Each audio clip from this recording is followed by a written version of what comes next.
Right, wow. Can you see me? Am I juddering? Woo! Well, I have to say that was an amazing tour. Have we gone shopping? Yes, have we gone shopping? Some of the things we saw I had a fun time. were wonderful. I had a magical time. I hope the viewers enjoyed it as much as I did, because that was chef's kiss, Ben. Oh, that was good. That was a good tour. I'm gutted I missed out. Yes.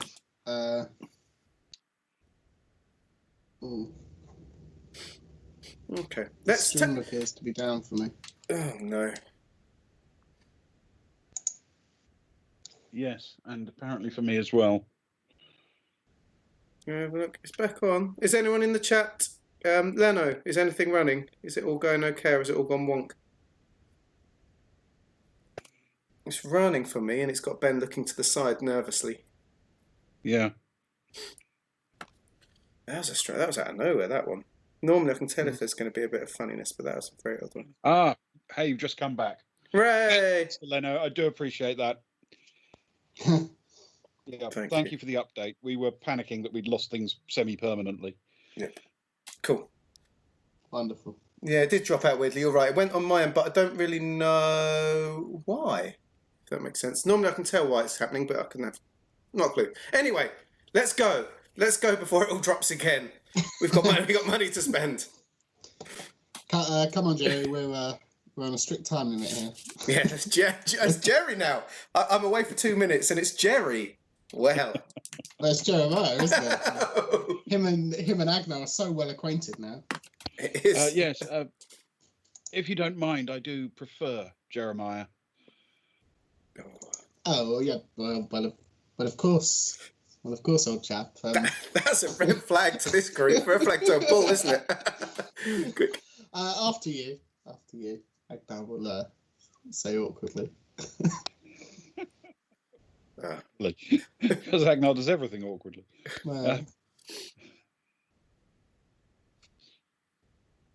Right. Okay. He sort of gathers you all together in a virtual sense, waving his arms enthusiastically, and cheerfully says, so which way are we going first? You'd want to find something to eat for lunch, perhaps? Well,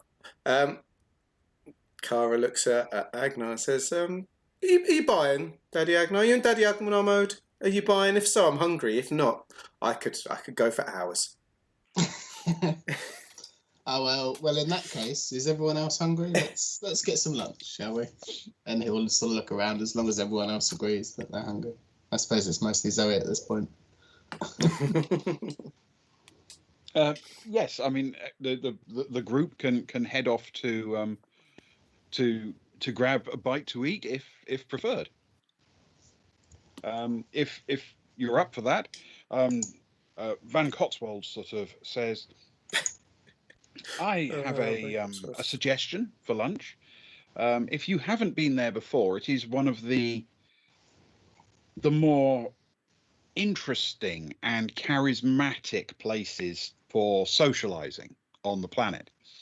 And it's called the Trail's End. The Trail's End. Oh, that does sound good. Well, we certainly haven't been there before. Unless it's some foreboding. It's a bit of a... Don't want to know what they serve. Yeah. Come to the Trail's End for your last meal. For your last meal. Yeah. Yes, indeed. Well, he sets out enthusiastically, making sure that you're with him, and begins to walk east towards the sort of far eastern side of Lata. And the Trail's End turns out to be at the Lata has a sort of fairly large crevasse cut into its southeastern edge. And the Trail's End turns out to be literally parked right on the tip of that crevasse. So from its U-shaped main bar, all of the interior windows look straight down this very deep, sharp, forested valley heading down from the peak. Lovely. It appears to be very much a bar and a restaurant, and it is filled with what looks like a slightly disreputable crew. A lot of traders and people of that nature, which is a little bit unusual since the prices seem to be quite high. That kind of place. High prices, High. Higher the better. People. Yes, indeed. It brings a higher class of disreputable people. I can say that. Yes. Can I have a streetwise check from everybody? Oh my goodness. Intellect? Streetwise and intellect, okay. I didn't even have any warm then. Let's well, do the worst one first. I think Soraya's just got her head buried in her device because she just rolled a double 1 plus 2 is 4. So Okay. so Soraya it's not good. So she's spotted absolutely nothing. I've got an 8 minus 3. That's a nice 5. But we've just hit Cara hit plus intellect, yeah? Ding, ding, ding, ding, ding, ding, ding. We have a wiener. 10. Whoa. Oh, no, Stefan's controversy. still going. Just because you rolled first. Well, I think that was the question. It's in game time, isn't it? It's all happening at the same time. No. You say that. It's alright, you're fine. You Have you? got away with it. Stefan rolled a 9. Show me the folly of the polls. This is actually quite good news because Zoe only rolled a 5. Okay. So at least some of us are paying attention. yeah. So it becomes clear that though at first glance, and it's a good enough trick to fool a typical tourist, perhaps. What you're looking at isn't actually a spacer bar filled with pirates and traders and rogues and thieves. This is not actually a wretched hive of scum and villainy. No. This is a theme restaurant. Ooh. And quite a lot of the people here are actors. They're in costume. They are portraying a certain vision of what a frontier world is supposed to have in a bar. And you can quite clearly tell that there are the people who are, paid to be here, and the people who are paying to be here look quite different. The crowd with their cameras around their necks and the tourist lot are a very, very distinct group from the locals. This is every bit as much as Earth Park. This is a theme park, but it's a theme park for a rather down and dirty bar. Down and dirty. I typed my kind of bar before you said down and dirty. Now it's definitely, I love it. Does it look like we're going to have to, are we going to be sitting down and being waited on, or does it look like we're going up and ordering? What does it seem like as we enter? People, the pianist doesn't stop and people turn around, do they? No, nothing quite as obvious as that, but it's pretty clear that when you walk in, there is, again, a sizable chunk, perhaps as many as a third of the people in there turn baleful looks towards you as if they are sort of playing a part of being someone who really doesn't want to be bothered, while other people turn and give a big grin, maybe because they've mistaken you for the floor show or something, but nonetheless, this is kind of like a I suppose the closest equivalent you'd get on our planet is something like a fake Western saloon. Yeah. Okay. Only it's contemporaneous rather than everyone in period costumes. Does it look like you could order a drink from the saloon in inverted commas bar if you went out there? Yeah. Cool. People are ordering food and drink, and the the list of drinks and food items on the menu are clearly intended to come across as the most basic, most rugged of spacer food and drink. So there is a price for beer and for whiskey, and that's it. There's no sort of, this is the label, this is the year, this is the vintage. They probably have somewhere behind the bar a bottle of red wine labeled as red wine.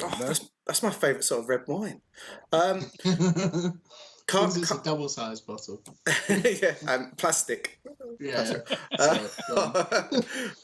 Kara's gonna tap up Stefan's shoulder actually and say, "Hey, do you want a bit of entertainment?" Stefan will say, "Actually, I'm probably going to try and lay a little bit low." Kara will. Agnar, just a little quickie. Agnar looks round. I'm sorry, what? No, come on. She'll say, "Come on." I said a whiskey. Come on. No, let's go. Clean your ears out. They need a shaving. It's that Come 70th birthday. Hello? To the bar.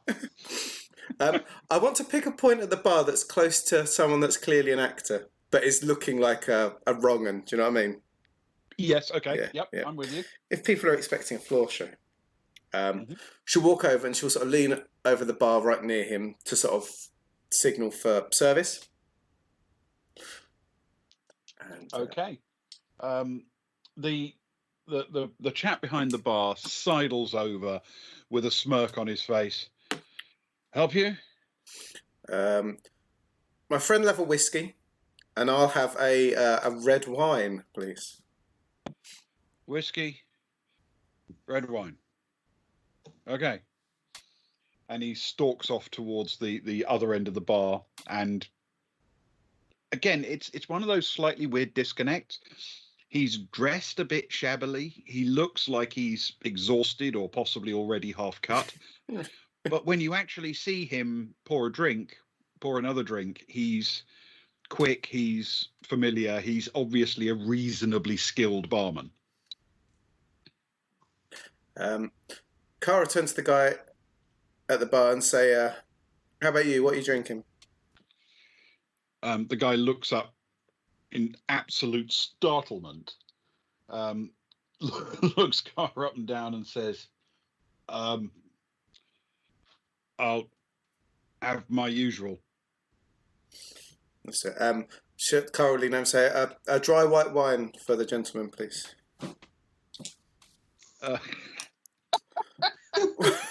Can you make a deception check with intellect? Yes, I can. Oh, that's good. Oh, it was going to be a 5, and then the 1 fell off the edge of my notebook and became a 6. So it's now Okay. a 12. A 12. Oh. Good old notebooks. Yes. A 12. Worth Okay. every penny. The guy behind the bar goes and sorts out a dry white wine as best as he can, brings it back and plonks it in front of the guy at the bar who looks a bit nonplussed.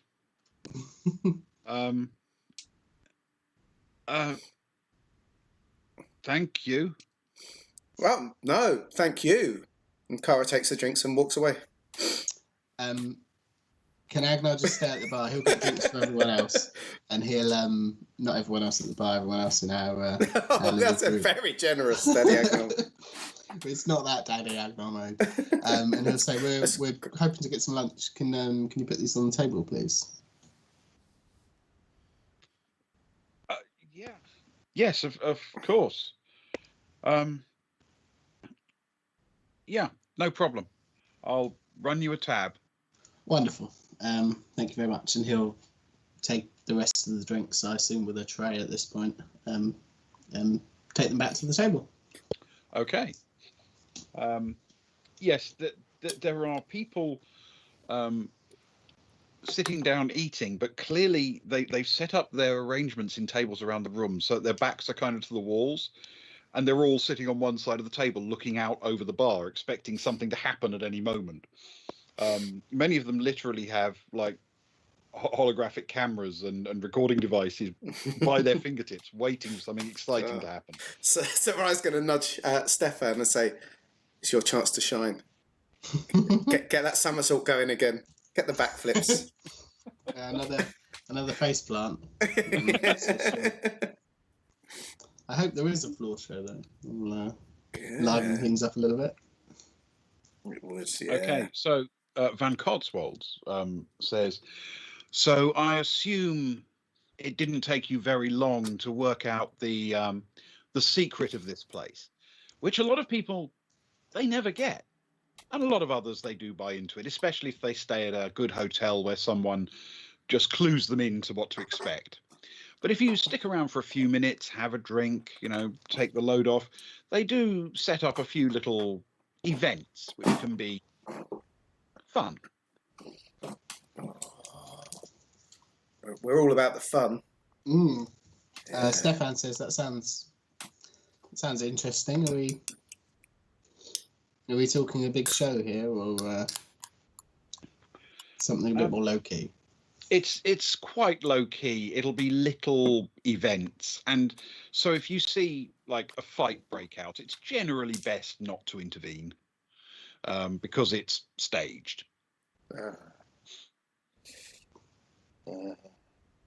Yes, Agnar. No running at people and jumping into them. You sit down, take a load off. It's your special day. Kara's going to stand up loud while people have got their cameras out before anything starts, and a bit too loud. She'll say, "In celebration of my dear friend, it's his 70th birthday today. So if everyone, please, could at least pretend to raise a glass and toast to the Right Honourable High Court Judge Wilhelm Arneson." Stefan raises his glass. I jinked at that, exactly. Wilhelm Arneson. Wilhelm Arneson. Agnar stands up and sort of waves his hand around. Thank you. Sits back down. Speech. And begins to plot his revenge. Yes, there may be some revenge to be to be had at some point. Right. So while you guys are messing about, can I have? You've summed up the last 15 weeks. Sorry. Yes. Can I have all of you roll a streetwise check with intellect and with fame, please? Oh no, that means I've got to get a cold dice. Hang on. Streetwise, intellect, Bane. Okay. Okay. Right, let's go again. Let's get Agnar on the go first with that -3. 7 + 2 for Soraya. Okay. Well, that's another wonderful 2 for Agnar. Oh no! -3. Man, I'm rolling hot today. I tell you what, I'm going to get rid of those 2. 8 + 2 for Kara. I left a 6, man. That's rolling well. I'm going to do something with that cold dice. So I'm going to put it somewhere just to be sure. I lost a 6, but I did get a 7 + 2, so 9 for Stefan. Is that for Stefan? Okay. Yeah. So you rolled a 7. Yeah. So what did Agnar get? Agnar got a -2 -3, so -1. Oh no, the -1. -1. Yeah, Oh, another. -1 That's his second of the campaign, I believe. that is remarkable. That may be the second time he's done that. Yeah. Okay. All right. At the other side of the bar, you see a little bit of a scuffle seem to break out. It's an argument, and people are sort of pushing each other back and forth. You've seen fights, actual fights, and you've also seen arguments between a couple of drunks in a bar.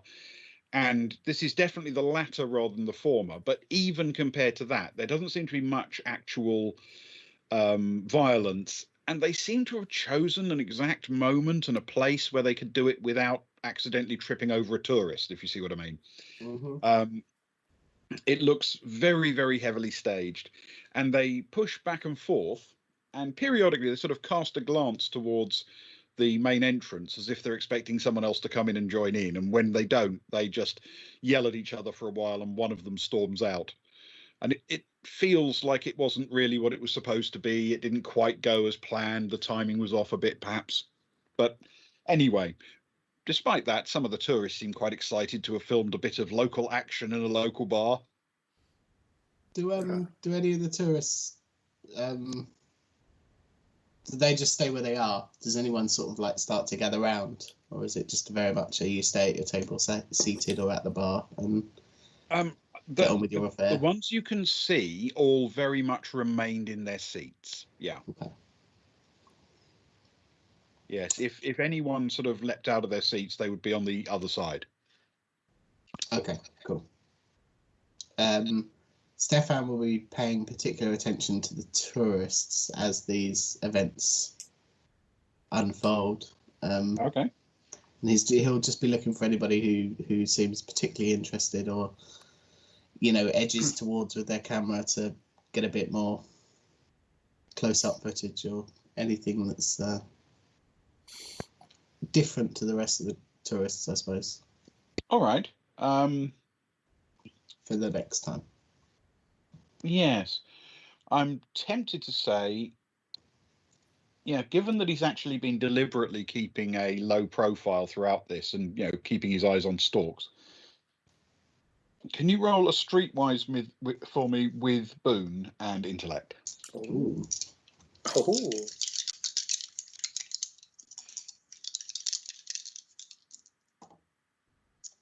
The boon is good. It means it's a 9 plus 2. So an 11. 11. Okay. There's one thing you notice in particular, and it isn't actually a tourist. It's someone sitting just behind a group of tourists who you hadn't pegged as a tourist. It's someone who looks quite settled in the environment. The thing you notice is that this chap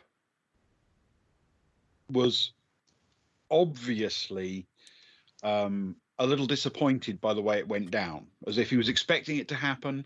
He sort of was familiar with its normal way it happens, and he decided he looked as if he was frowning at it, like this isn't what's supposed to happen. And as soon as it sort of came to an end, he got up from his seat and strode straight out the front door. Oh, his day's been ruined. Do I get the impression that he's very much a regular and he comes here for these sorts of things and has a certain expectation? Is it that kind of vibe? I mean, if I could tell. You wouldn't be able to tell if he was a regular. Certainly, he looked very familiar with the place, with the people. He looks very much in place. Whether that makes him a regular, or for that matter, a member of the staff, it's impossible to tell. Okay, no worries. He'll keep looking out for anybody who's particularly interested in, these events, or anybody who shouts or heckles or gets a bit of interaction going with these events. He'll be keeping an eye out for one of those people. Absolutely. Okay. As we go forward. Okay. So Van Cotswold says, so would anyone like some food? The menu is deliberately simple here, but the quality is actually very good.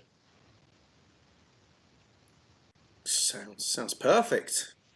Yeah, I mean, we're here for lunch. Yeah. Whatever you recommend, go for it. Okay. He wanders over to the bar and points at the table and gesticulates a little bit while ordering, and gets a couple of nods from the barman, and then wanders back over. I think you'll find this quite funny. It's just what I want to hear. When someone's ordering my lunch for me. I've been picturing him like the assistant guy from Demolition Man. Yes. Yeah, Yeah. his little assistant with the robes that just carries around his like box and that, and follows him around for some reason. I've got that vibe. I'm liking him. I'm a big fan of Van Cotswolds. He's the best character we've had so far. Soraya, while she's waiting, is going to kind of make sure that Stefan's kind of got eyes on. I feel there's a certain amount of unspokenness between the two of them these days. And heads over to the two guys that had the argument earlier. They're still there, right? Yes. Yes. She's going to wander over to them with her drink in hand, and keeping it on the down low. She was like, "Is there anything we can help you with?" Okay.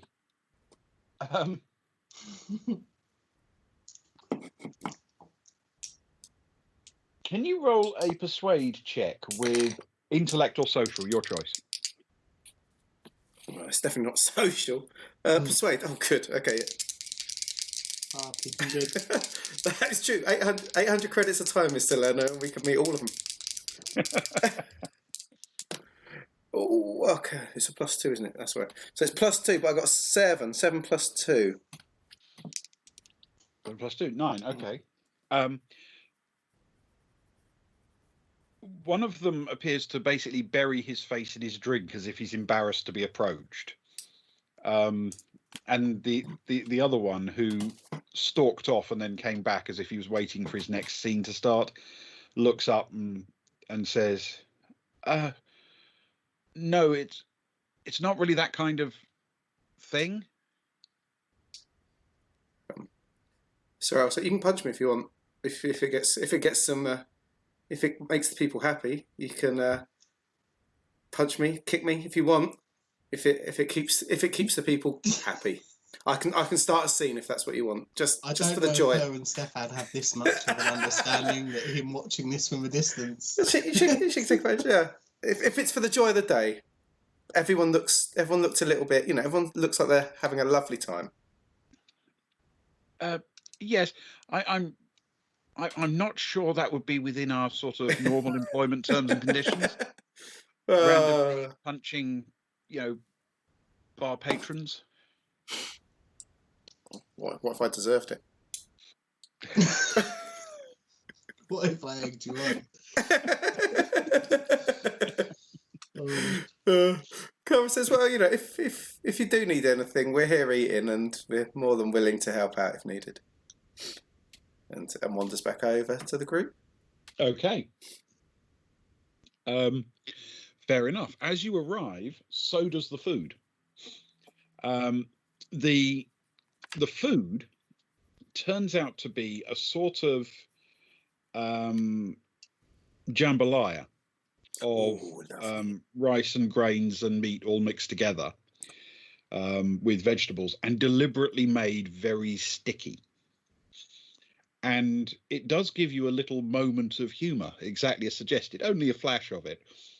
But it is a very common misconception among people who don't really travel through space very much, that on small craft, small ships, rather than big liners and giant intergalactic things, spaces routinely have very sticky food that will stay where you put it. So the idea is that this is supposed to be a spacer bar. Everything in here is themed. Oh, nice. Well, let's tuck in and see what it's like. Yeah. I hope your teeth can hack it, Agnel. He does his best snouty Gund impression.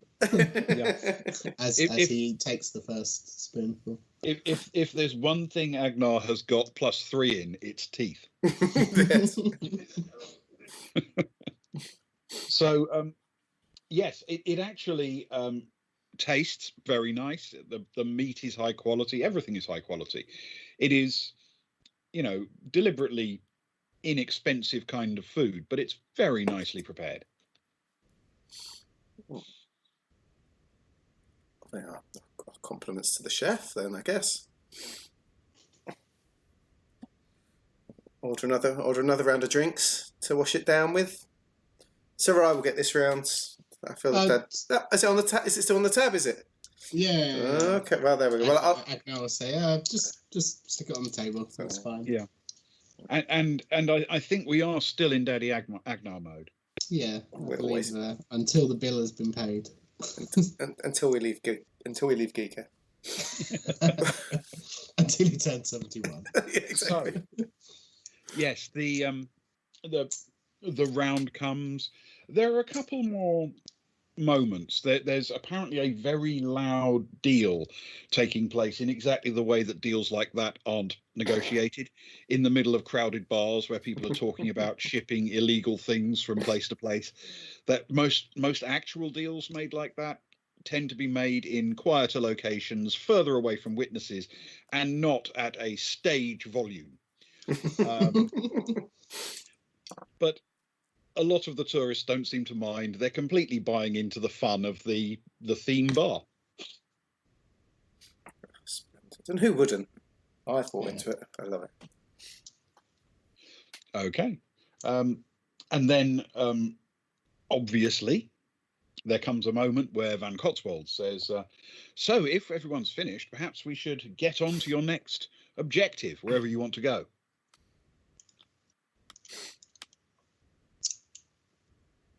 Yeah, sure. I can always say, let me. I'll head up and get the bill. You guys discuss where to next. Okay. And he'll pop up and he will pay his Daddy Agnar mode. Tab, whatever that runs, Ben. It will run 275. Wow, cool! You pay for the experience, don't you? My goodness. Yeah, it's a theme bar, but you are being shown the tourist view of the city, as promised. That is true. It's true. Wow. That is indeed. I hope Jeremiah got his cut out of that. Well, you can always ask him if you want to find out. No, be rude. Jeremiah, did you get a commission? Did you get commission on this? Yeah, it's quite expensive, Jeremiah. Should we just write it out straight to you? Agnar won't ask him. You don't want to spoil the illusion. No, he's a happy man. I like him. Yeah. Okay. Soraya, actually, will say, is there anywhere around here that I can get some merch, a scarf, a badge or something for a local sports team? Yes, absolutely. Quite a lot of places, actually. You probably know that that we have an up-and-coming sports team based on Giikur in the Buckyball League. Buckyball. Buckyball. That does sound there. Is that is Buckyball? That's what Soraya likes Buckyball. Yes, she does. Yeah, she does like Buckyball. I had to remember now. Soraya loves Buckyball. It is a 0G bat and ball game played in a giant Buckminster Fuller style sphere. Buckyball is my favourite, and I've got my local team that I've cheered for years, but I love just getting places we got. I'd love to get something, a shirt, a cap, something of your local. If it's up and coming and it's a young up and coming team, I'd love to support them. As maybe my second team. It'll never be my first, Jezza, but my second team. He winces slightly at Jezza. It could have been Tim. And yet it wasn't. Jezza. Yes. So exactly that. He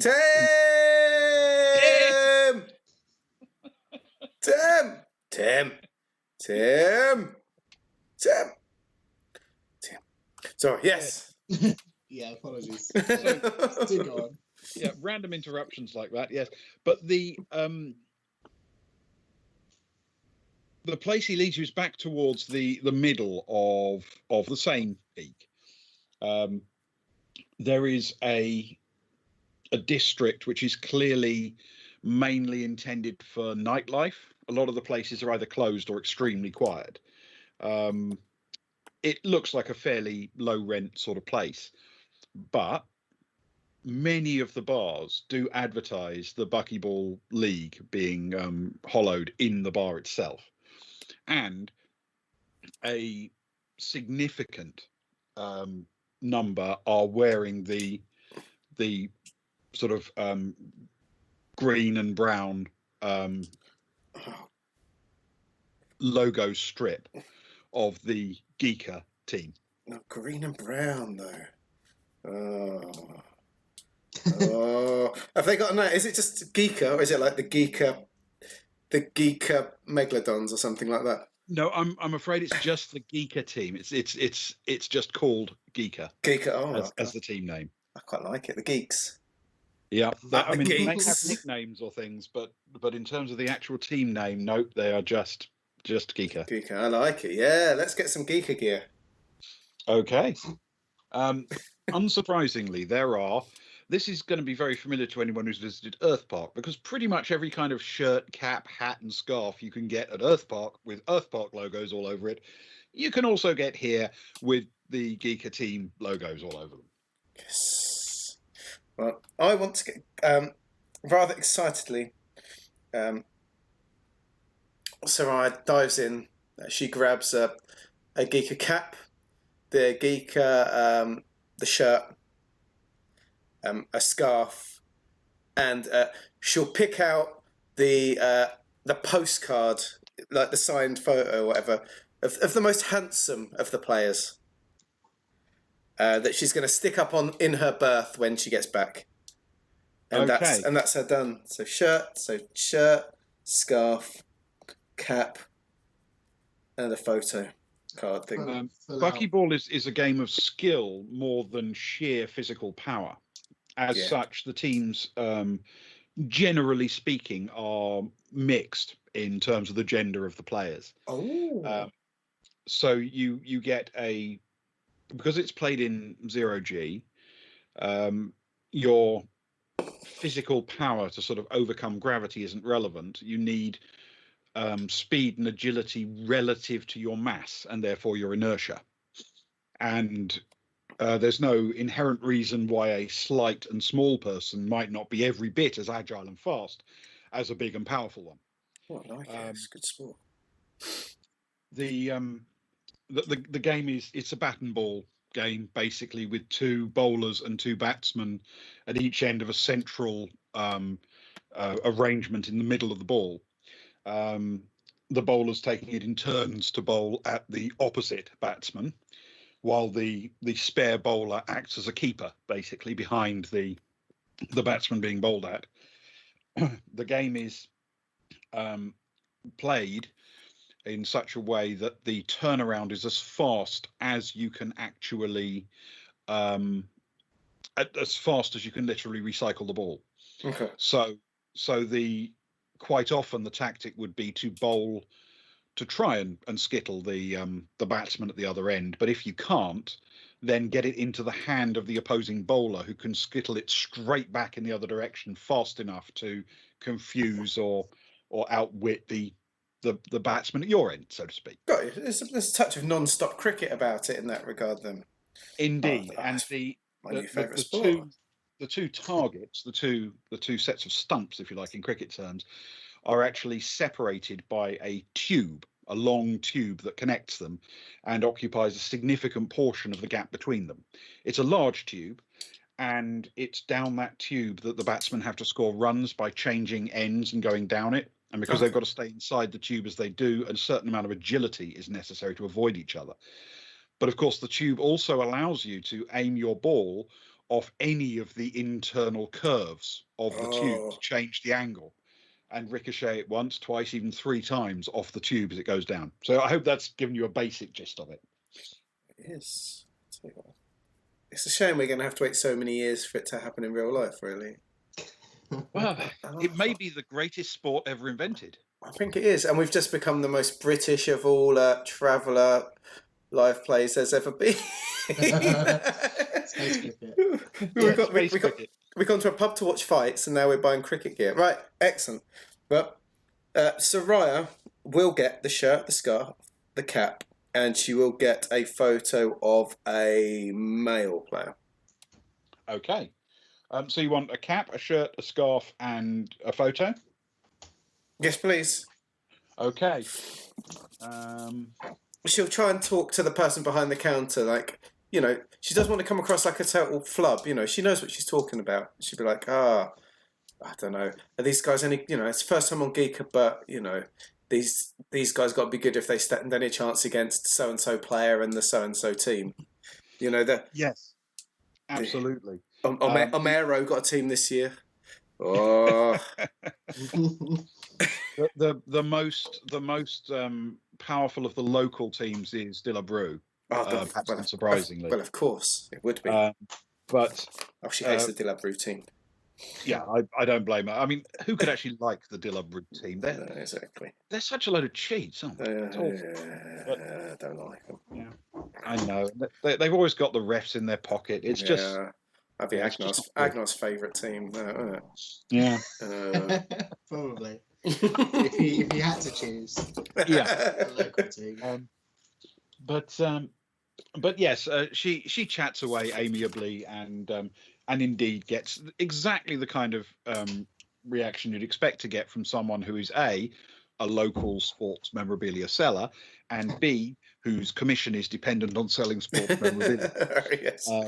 It's enthusiastic. It is in no way controversial, but it's friendly enough.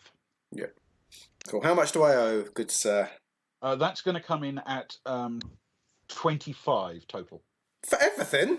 For everything. My goodness, this is the best sport ever. Look at that.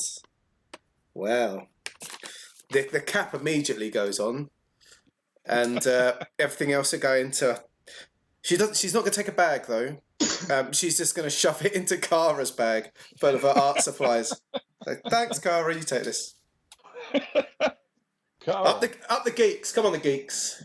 Go on, the geeks. Kara, can you roll as you leave the shop enthusiastically, yes, feeling a bit grumpy? Kara, can you roll a streetwise check for me, please, with intellect? Okay. And the same for Agnar, please. I thought you could say strength. She's not that weak that she can't have it in her bag. Really weak. Oh man, I'm rolling so hot today. It's embarrassingly well. Well, he did better than the -1, but he did get a 4. -3. Okay. I've hit a 9 plus 2. Kara is embarrassed. You know, it's going a bit too well. I'm a bit embarrassed, but she's running well. 11. Don't worry, someone's got to pick up the slack. It's average, isn't it? Yeah, that is true. You know how these things work. You being so bad is making me look good, yeah. 11, right. As you leave and you're setting off towards your next destination, which is presumably somewhere else in this area, since we're doing a little bit of a shopping trip at the moment.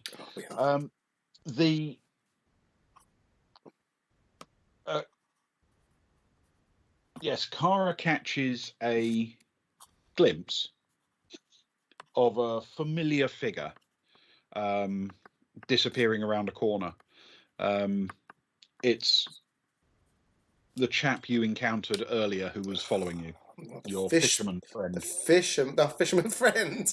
Oh, right, I'll have a boom for that. I see not taking the hint. Oh no. Can she tell if he's seen that she's seen him, that he's seen her, with an that 11, she's seen him? She's pretty confident he actually hasn't seen you either. It seems to be pure coincidence that he's wandering down the street.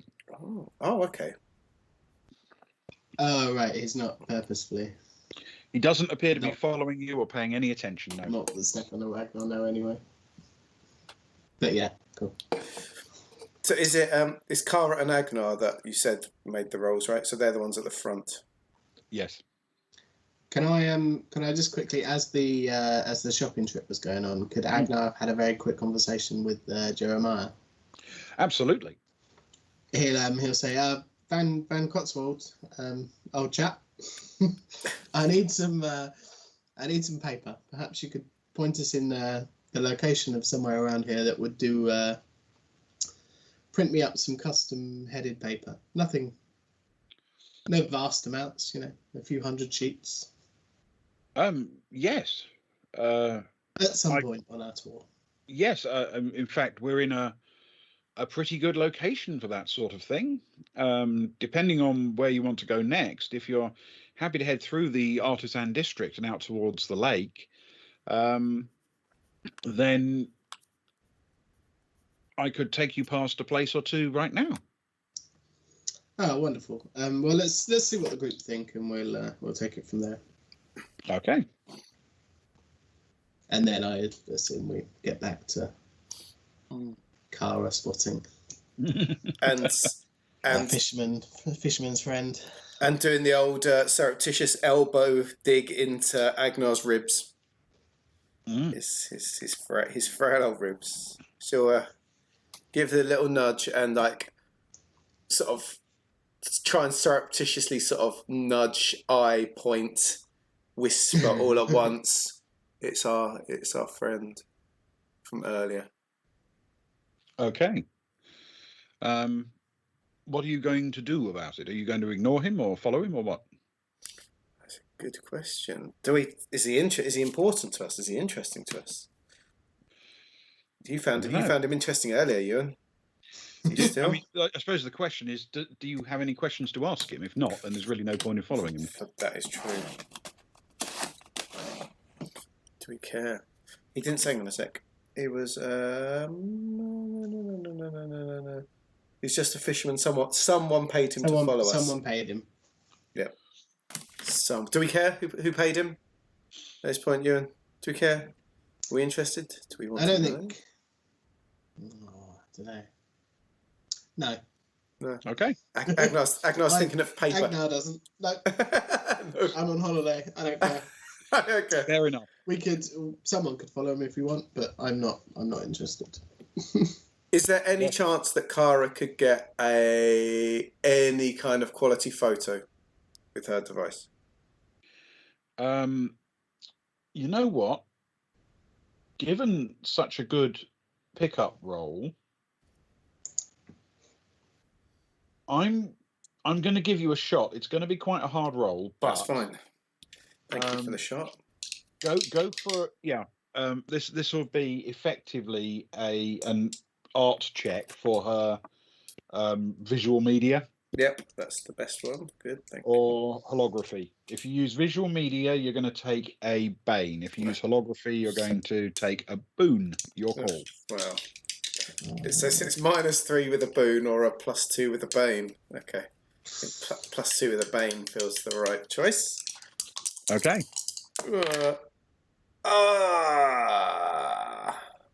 And this will be with education. Oh well, you've helped me out there. This is what I've rolled.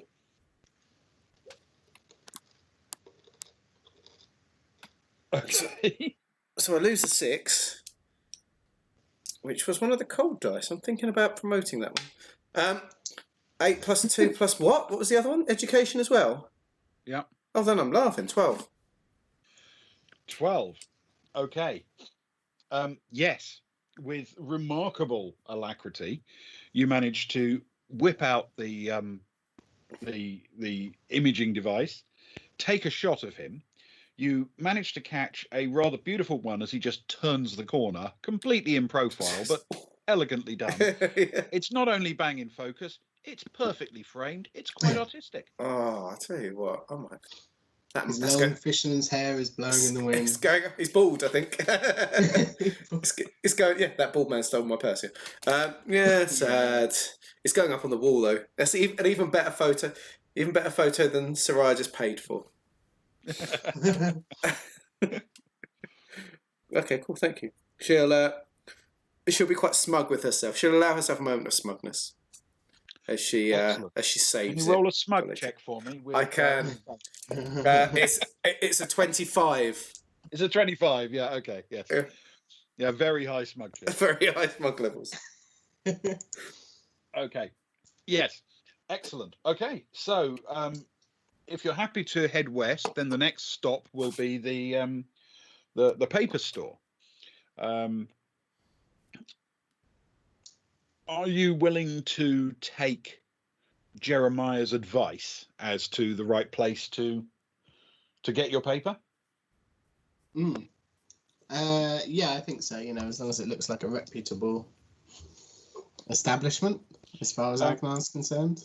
Yes, it does indeed. It looks like it's on the edge of the sort of artisan district, but it's clearly catering to local business needs. The front is all about business stationery and posters and things of that nature as needed. Yeah. But bear in mind the era we're living in. Even though this is a business requirement, it's still artisanal product. Businesses don't actually do paper in envelopes routinely for their trade. Yeah. So the quality is very good, and the turnaround is fast, as a business would require. So yes, if you would like to go in there and request a specific design, they can not only do that, they can do specific types of paper in colours and whatever you might need. Wonderful. Agnar will go in and just, good day, I'm after some headed paper. I'd like some writing paper, white or off-white, or I'm not overly fast, but nothing too fancy. That needs to read, from the desk of Agnar Arnson, former general, 17th Rift Runners, destroyer of worlds. That last bit's a joke. Don't worry about the destroyer of worlds. And he, laughs it off. Excellent. Yes. How much do you need? I do. Let's say about 200 sheets. How much am I looking for? How much am I looking at for 200 sheets? Well, we normally do 500 sheet runs. Oh well, in that case, they've got you where they want you. And for that, it will be about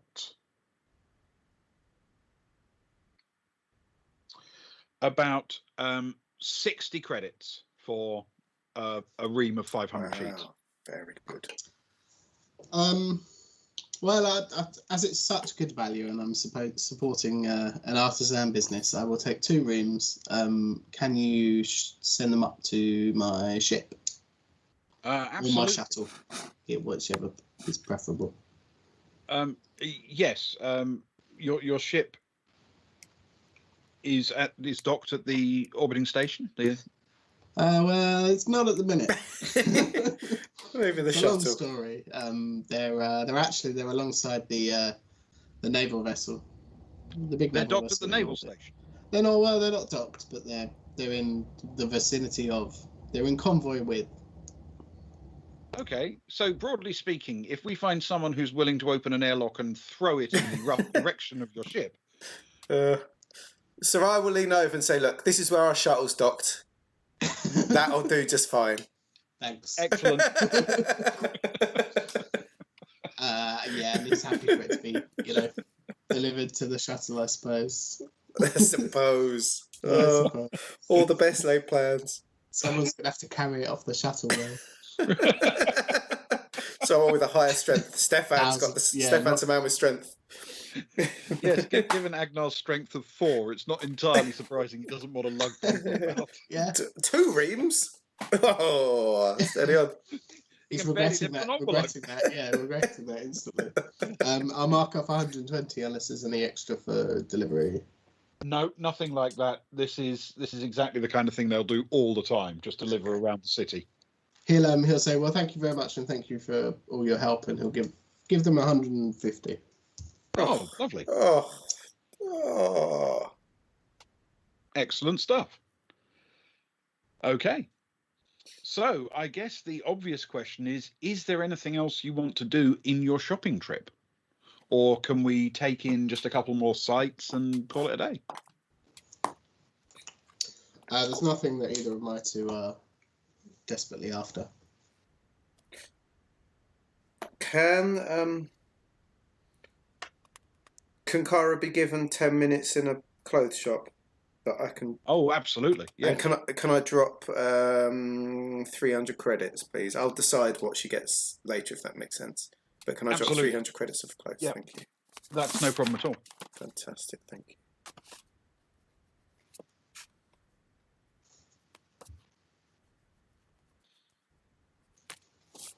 Thank you. Okay.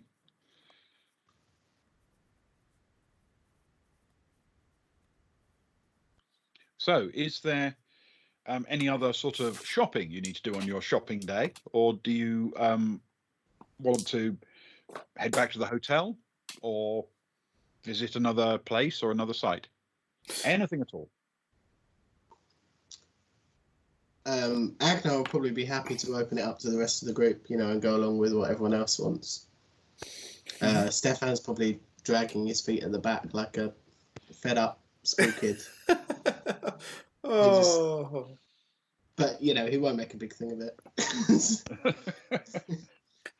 Sneakily doing it. Is there any graffiti around at all?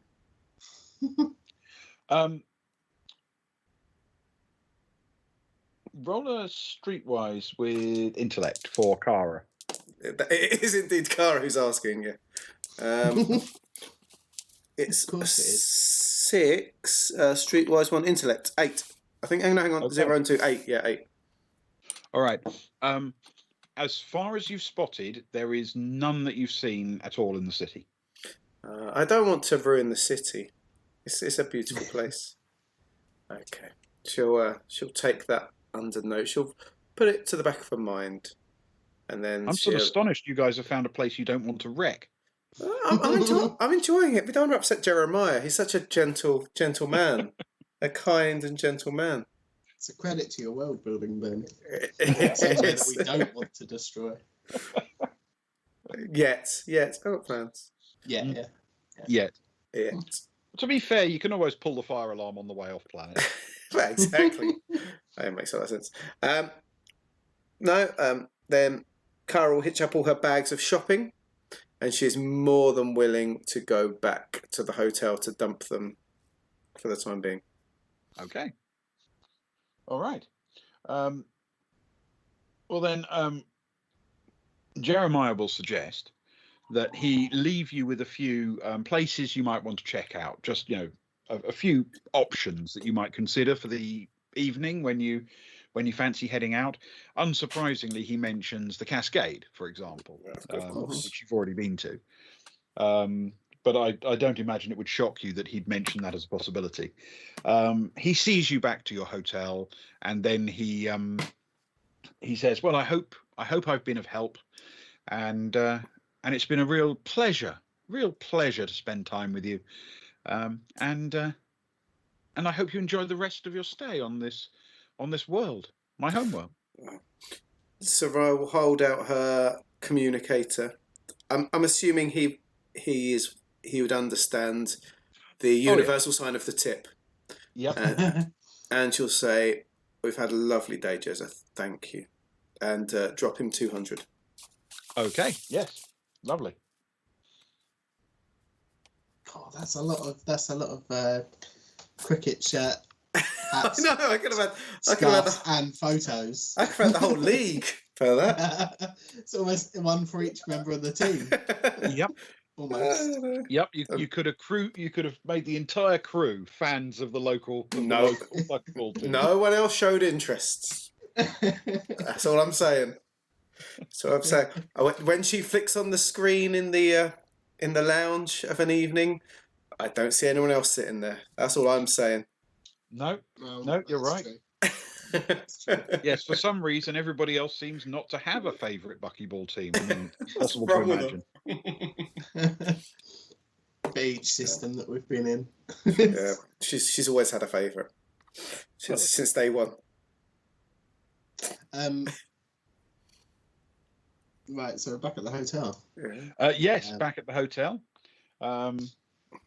And you can essentially wave goodbye to Jeremiah Van Cotswolds, a man who has done you proud within the has. very limited objectives you set him. He's done us very well. Kara's going to shake his hand even more enthusiastically. The old double hander, shake it, the other hand on the other side, pumping up and down. Yeah. Thank you so much. We've had a wonderful. So he has no possibility of escaping. No, we've had a wonderful time. Thank you so much. Well, thank you. It's been fun. Enjoy the rest of your stay.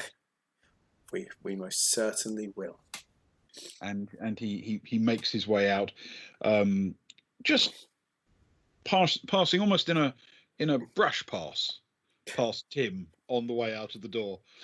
It's almost as if they weren't exchanging a small amount of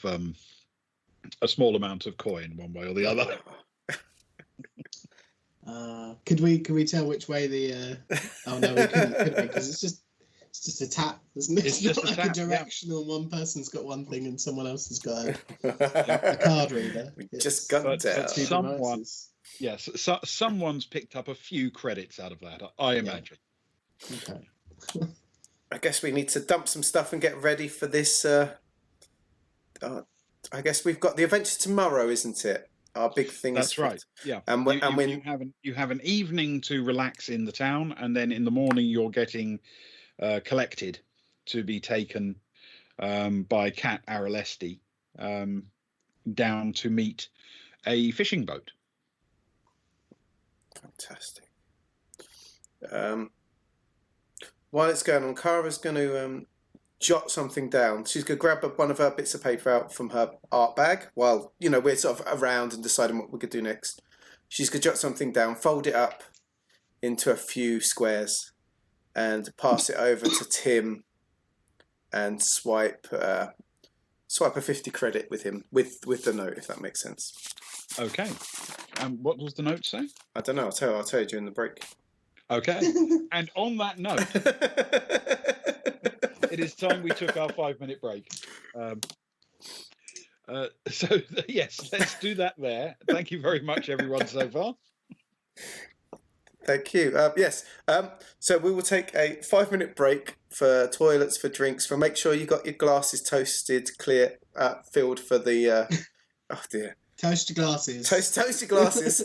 Toast your glasses for our toast after halftime, and we will see you all in 5 minutes. I'm going to try and get that poll thing paid out. Last time I did it, that's what crashed the internet. So don't forget music either. Oh yeah, I must put the music on. We got in trouble. We got in trouble yesterday for not putting the music on. There's some very strict people out there. Right, okay. 5 minutes. Goodbye. Farewell, everyone. Goodbye. Let me put the advert thing on. Oh no, I know I'm stressed now. There it is.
I might be miscounting. Good but- evening, everyone. Welcome back. I hope you had a lovely wee and anything else you may have enjoyed over those 5 minutes. Ben. Yes, it is time for our tradition, and we're not going to go the long way round it this time. But it is time for our tradition, with a slight change. I've decided to turn the entire history of Greyhill Bast into a limerick. So, before we raise our glass, here is the limerick of Greyhill Bast. Bast was a barman who soaked the crew with great cocktails bespoked, though when used as a shield needed to be healed, but the boys rolled a 3 and he croaked. Oh, To the late great Oh. Greyhill Bast. it's what he would have wanted. To Greyhill Greyhill Bast. Bast. Oh, when my time comes, can you write me up a limerick? Okay, so What is the gang doing for the evening of their day before they head out to the ship? Anything special, or is it just a case of your basic your basic head out for a night, visit the Cascade for a drink? Anything in particular you want to do? So we're seeing. What's her name? We're seeing tomorrow anyway, because she's going to be the one that gets us there, isn't she? So we're running Yes, into Cat again. Pick up Cat is fine. from Cat, yeah. Cara does need to do one thing. I left the thing running a day and a half ago, I think, in game, which was more than needed, and I just wanted to pop it in. It was about making contact with the guy by the shuttle base, wasn't it? There was a buyer-seller guy. Yes, actually, we've got two different things running as searches, because Ewan had one running as well. I think it may have been Stefan who did it. I'm not certain. Looking into whether or not Fess was actually known for his ichthyology papers, as was indicated. Oh, yes. Whether there was actually anything out there published by him, because he said it was published, I believe. Yes, indeed. So now's a good time to get on the computer while we're dumping all our clothes and our papers and things or whatever, yeah. So yes, you were after details about the trader Auric de Salve and the follow-on, weren't you? Yes. Auric de Salve is you've got all of his contact details. That's no trouble at all, and a fairly good response. He is the guy who you should be dealing with, and the company that you had some indication of, which, if I remember correctly, the trading company, I cannot now remember what it was. It is here somewhere. Not that one, not that one, not that one.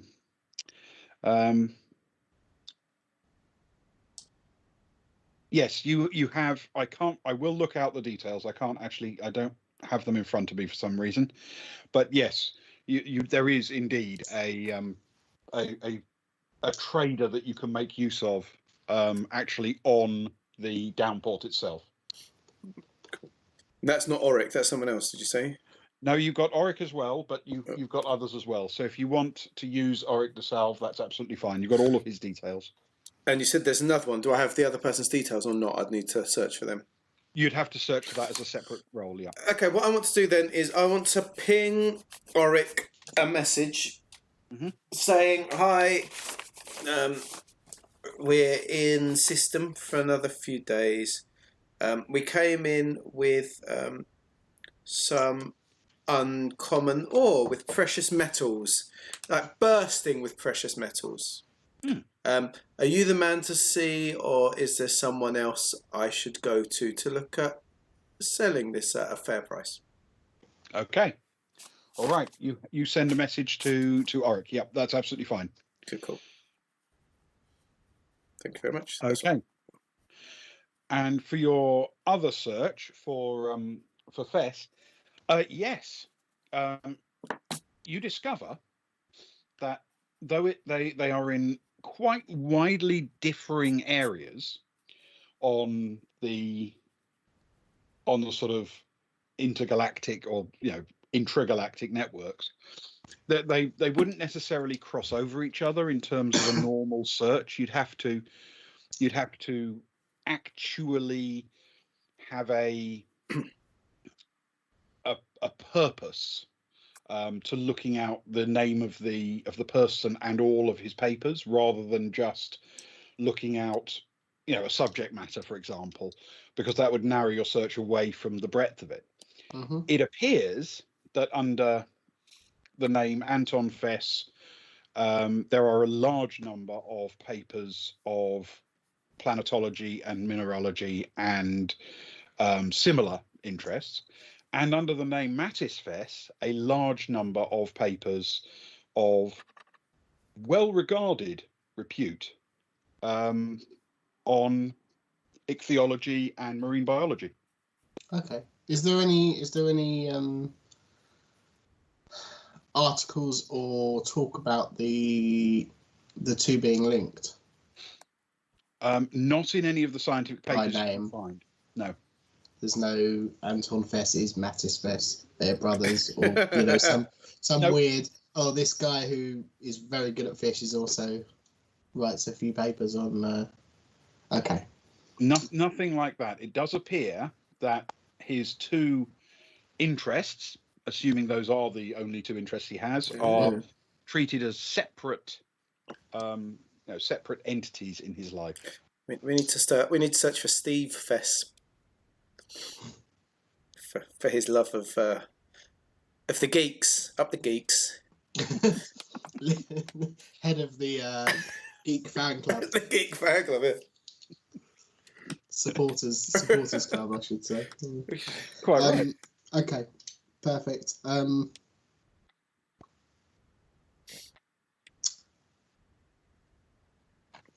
I think, other than what he went by the name Mattis, didn't he, to the Commodore? If I remember, yeah. Other than Stefan will attempt to, he doesn't really want to, but he'll attempt to skim read one of the papers on marine biology, and come up with some points that he could perhaps talk about on his level. He's not the most intelligent person, but he'll come up with some intelligent sounding phrases from the article that he can memorize and throw out there, and he'll get some whatever basics he can from something just to bring up in conversation. Okay. All right. Fair enough. Yes. Do you have any biology skills? He doesn't. I had a feeling it was Agnar who did the search, only because Yes, I think it was an education. Yes, it was. Which would have meant that Stefan would be rolling at -4, so I don't know. Yes. No way you'd be rolling on that. Yeah. And Agnar gets +2 for education, -3 for any computing. Does Agnar have any biology skills? And he does have biology 0, biological 0, xenology 1, if that's a really reference. Yes, I would actually, given what you're dealing with here, I would actually let you have your pick of those, so you can have the +1. And because it's familiarity with this sort of paper, he's not really trying to become an expert. Yes, okay. So can you roll a check with your +1 and your education, please? Perfect. Ooh, that is a 10, which gives 13 total. 13 total. Oh yes, we're rolling now. In a sort of a cursory glance, it becomes pretty obvious what you're dealing with. Can you roll 1d6 for me, please? I certainly can. We've got to leave you there all night, haven't we? 2. Okay. In order to familiarise yourself with even the most fundamental areas of this body of work, it will take you a couple of hours of study. Okay, he'll spend a couple of hours doing that in his room, I guess. I suppose he'll call down for room service for dinner at some point. Send a message to the group and just say, I'm doing a bit of reading up on Mattis's work. Don't expect me around much this evening. I feel sad about that. While you're there, Ewan, while Agnar is there, I've just redeemed after hours stand up, and you need to tell a joke for staying in your room all night rather than coming out with us.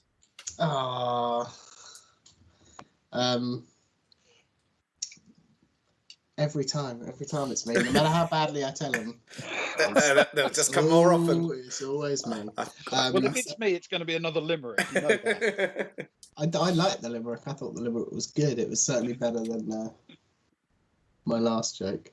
Okay, so a A Varga walks into a cantina on a space world. He's quite stocky and got a dark cloak, and he walks up to the bar.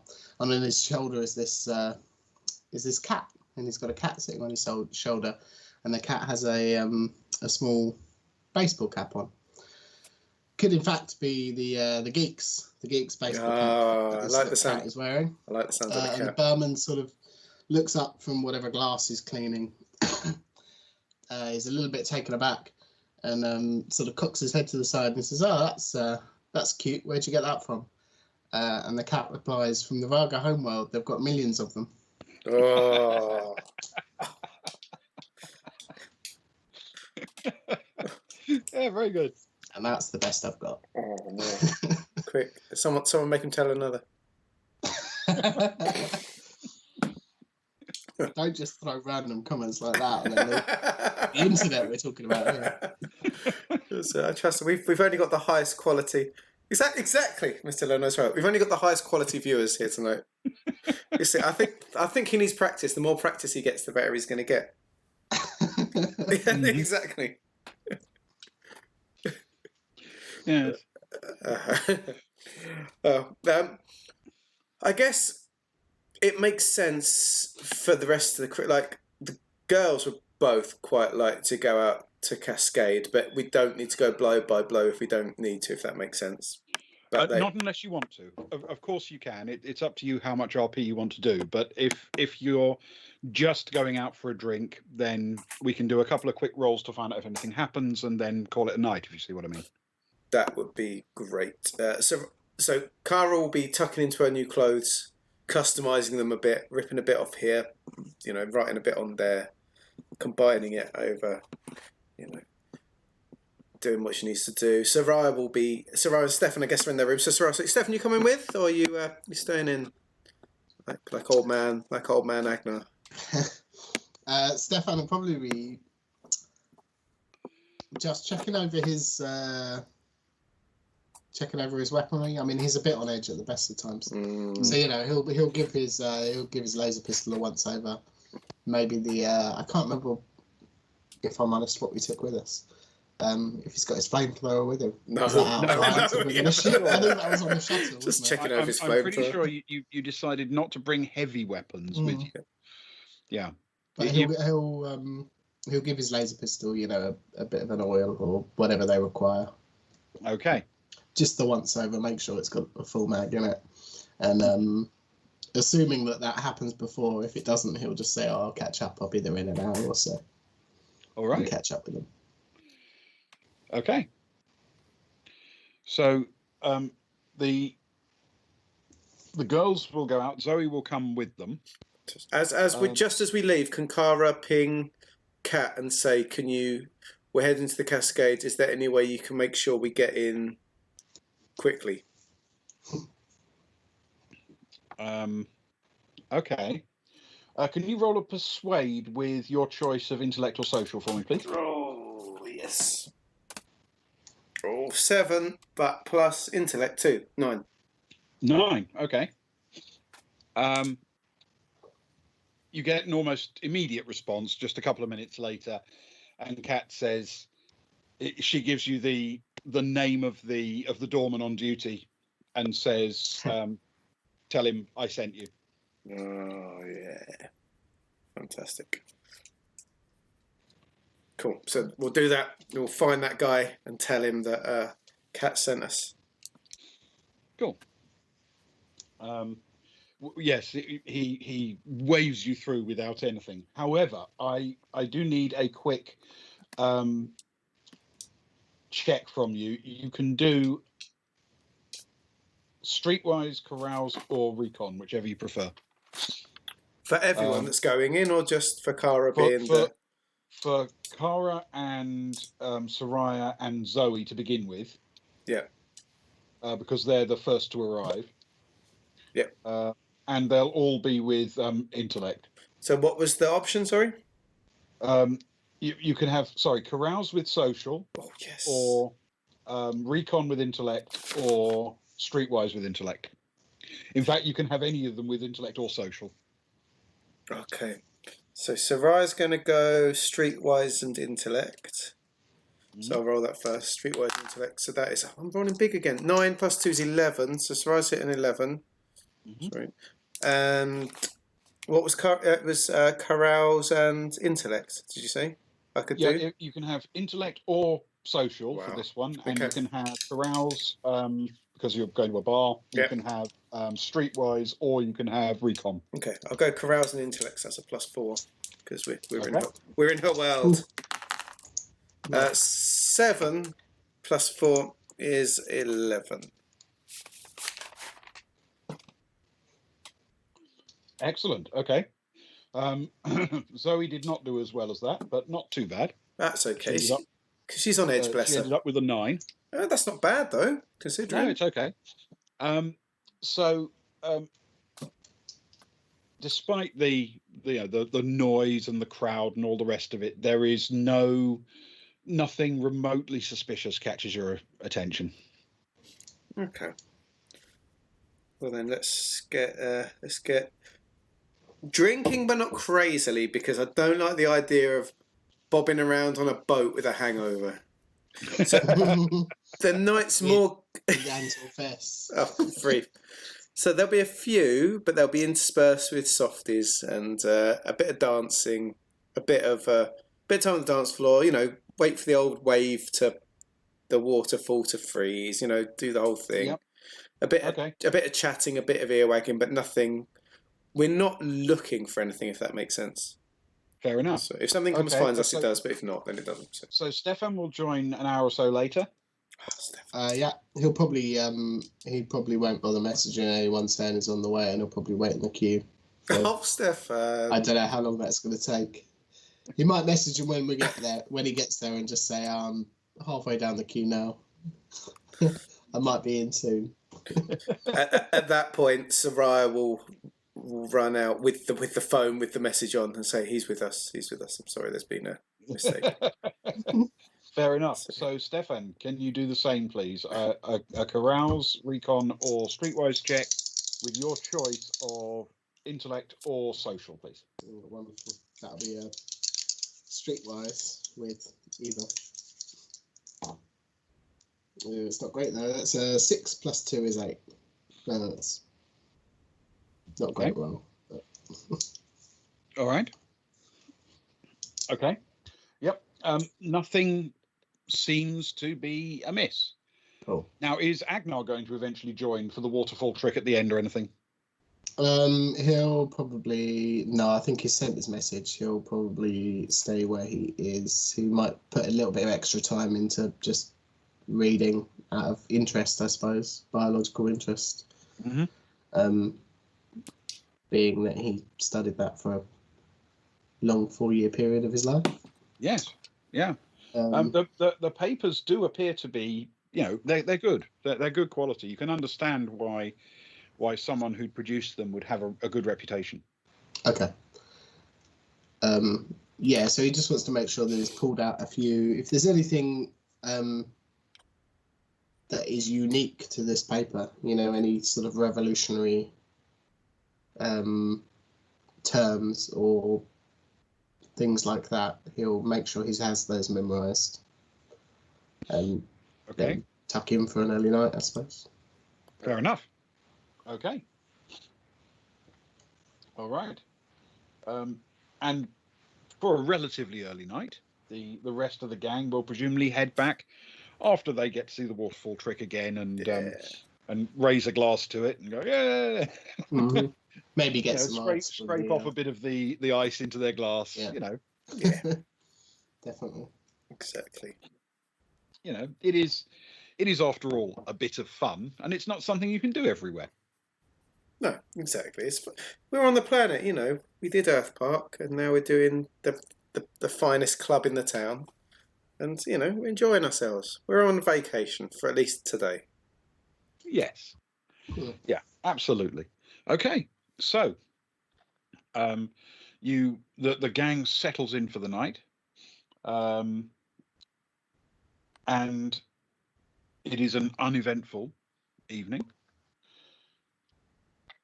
And in the morning, you awaken in your various rooms. Feeling pretty good for once. Yeah, Ca- not ca- particularly hungover, not particularly exhausted. Cara springs out of bed.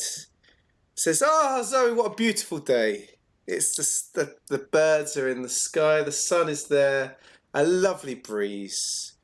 Let us enjoy this morning." Zoe looks at her with a completely flat expression and says, "Ah, yes, perkiness. Do I have to throw you off the balcony?"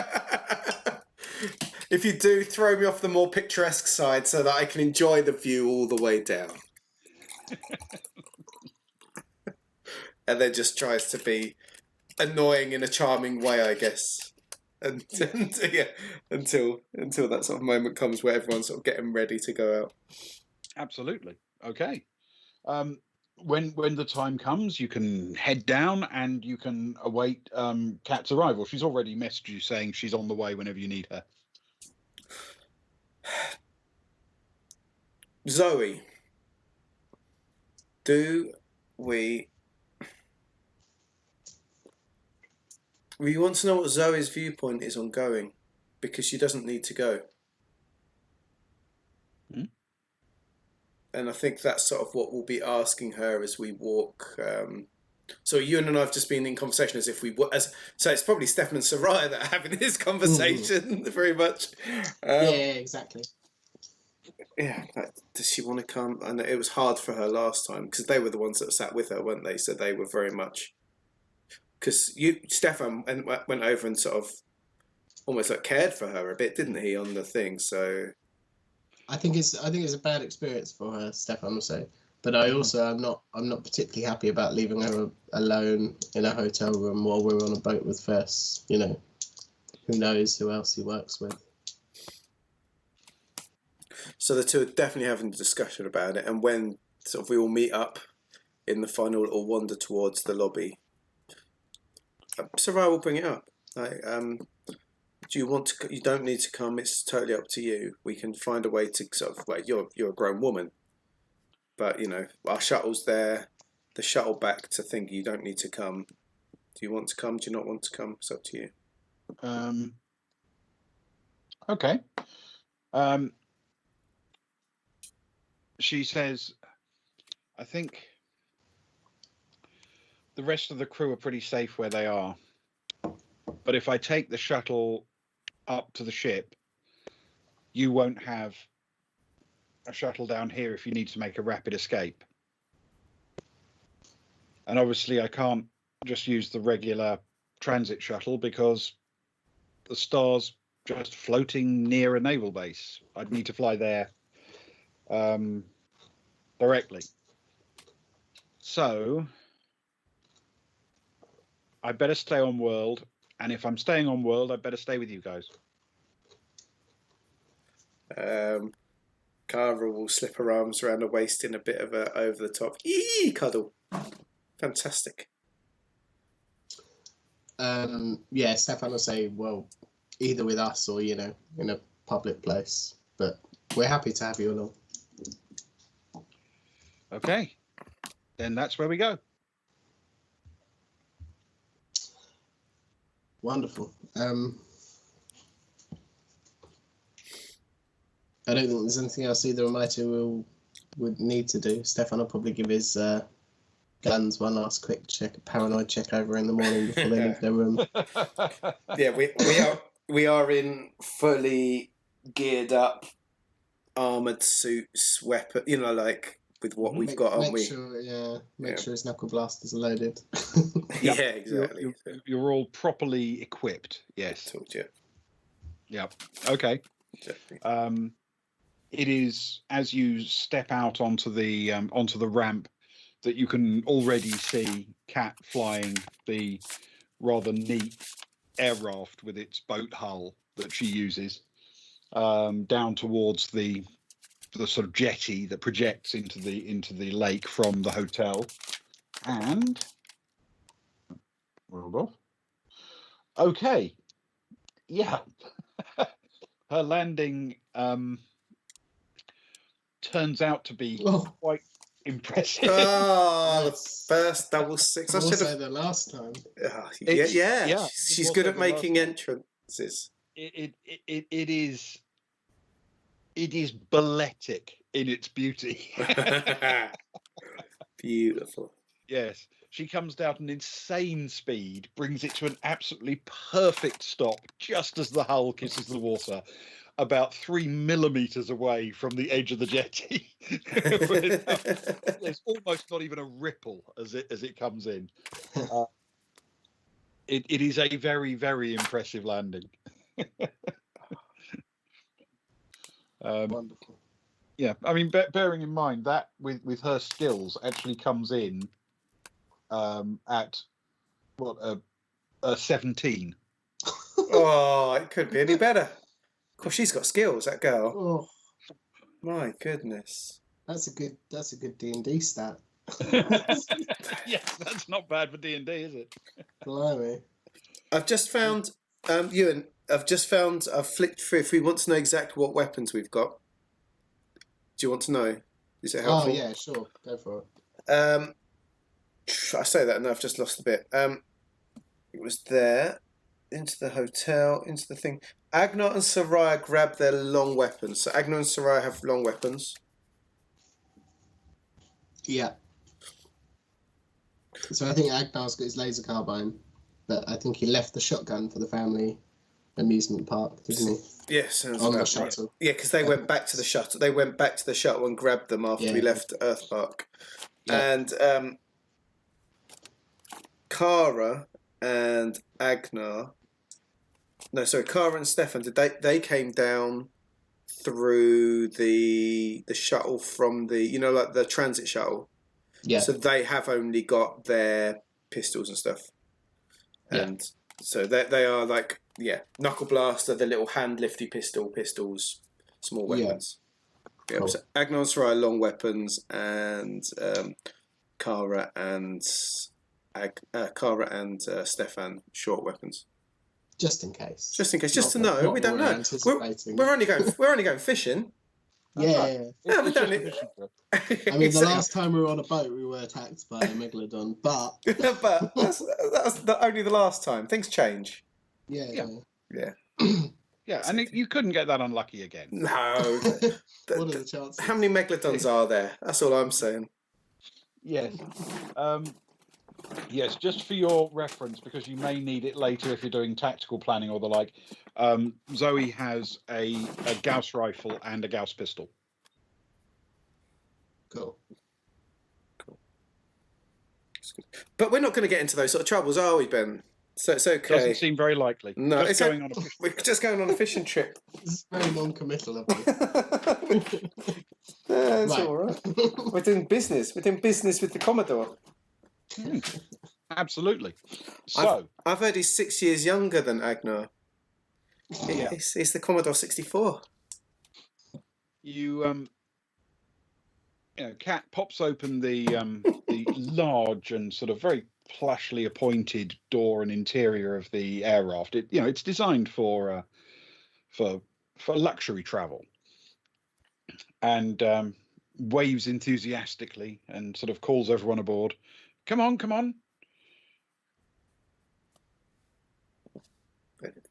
My two will get in. Agnar will probably wait to, usher everyone on Of course, and go on last. Of course he does. Mm. Oh. Okay. As the last comes aboard, as Agnar comes aboard, Kat operates the door mechanism and it closes, and she says, "Right. So, for those who don't know, I'm sure you all do. Air pressure down at the ocean surface is significantly higher than is comfortable for humanity in general. So if you don't have airtight suits, then you're going to need a breath mask, and there are some in those lockers at the back. Bear in mind, if you take off your suit or take off your mask, you'll be dead in just a few minutes down there. There's no toxin in the atmosphere. It's just really, really high concentrations of perfectly nice things in low concentrations. Okay? Vac suit and hostile environment vac suit. I'm okay, aren't I? Yeah. Yep, I'm all right. Yeah. Stefan looks around for anything on board that they've got. He's still not just got his laser armor, has he? No, he upgraded, but I think he has a ceramic carapace. Right. Yeah. Yes, he can take a breath mask from the locker at the back. Wonderful. He'll grab one of those. Agnar is in full combat armor. Okay. Yeah. so he's fine. And Zoe has her combat suit as well, so she won't need it. Okay. So with that, Cat sort of charges back to the front and says, "Off we go," and throws the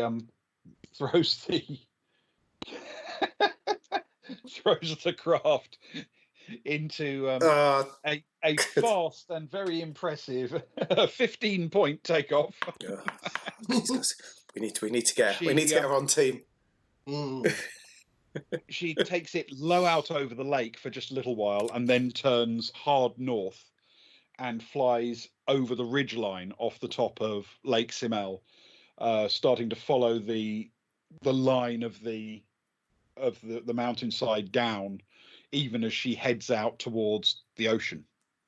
And it isn't very long before you leave the island and the city on it far behind, and you are racing out over the ocean. The journey in total on board will take about 3 hours. Oh. But the sort of appointments inside the air raft are extremely comfortable. You know, this is a very, very nicely appointed craft, and the 3-hour journey is no trouble at all. But we're a reasonable distance away from the capital, at least. Oh yes, these things travel fast. Yeah, you this is a relatively fast craft. You're effectively going to be in excess of 500 miles north of the island when you arrive at destination. Cool, perfect. And as you make your way to the windows, as she starts calling out and saying, "Oh yes, here we are. You start to see, as she circles it and descends her final approach, a fishing boat. Looks a little unlike any fishing boat you've ever seen before. For one thing, it is big. It really is quite a large craft. For another, it is essentially based on a catamaran hull. Oh, hello, here we go. At least appears to be. The sort of main deck is elevated above the catamaran hull, and there's a sort of framework underneath the main deck that separates it from the hull pontoons themselves. And then there's quite a large area of the deck that is covered by a building, which is sort of horseshoe shaped, runs around from 2 forward areas, one sort of over each pontoon, roughly over each hull, roughly, runs back to the stern of the ship, and then they're connected by a bridge. The reason it's a bridge is the rear of the ship has a ramp which slopes down almost to the water level. Yeah. And on top of the forward part of that structure, there's an even more elevated section with a bridge which projects forward, elevated over the whole forward hull. The rear part of the main building, or the main sort of deck house, appears to be fishing infrastructure. The forward parts on each side have skylights and windows and appear very much to be sort of crew quarters, while the section elevated above that is very much a bridge structure and command structure. She brings her her aircraft in just towards the rear of the ship, and I swear to you, I'm not fudging these. Oh my goodness! Look. Oh. We need to sign her up. Agnar, get smooth talking. And What can she we offer?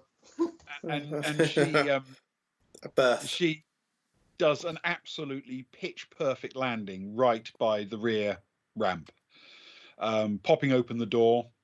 The sort of the ramp is not quite at water level, at least not in its current state, but it is only a foot or so up above the waves, which are very mild in the middle of the ocean here, and you can just literally step up onto the rear part of the ship. At the top of the ramp, in the middle of the sort of deck structure, there's a chap sort of who waves hello and then beckons you all to come up on board. He's not a bald-headed fisherman type, is he? No, I think it's fair to say he probably is a fisherman. Yes. But no, he is not bald, and he's considerably younger than the chap you encountered before. Okay. Agnar runs up and tackles him. No. I'm joking. Oh, we've got murder hobo there. Yeah. Definitely not. I mean, Too late. Stefan and Agnar both leave the raft that we're on and board the vessel. Okay, you can literally just step across.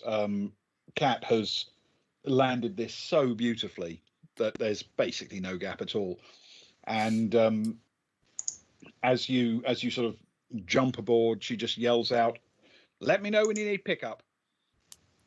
Oh. Lovely to see you again, Kat. We'll see you soon. Have a Stefan lovely will day. just wave her off, I suppose. Okay. Show me that wave again. It blurred. I want to see the wave. Oh, that is very nonchalant. Very nonchalant. I'll just raise a hand. You won't even wave it. You went a bit Uncle Buck there.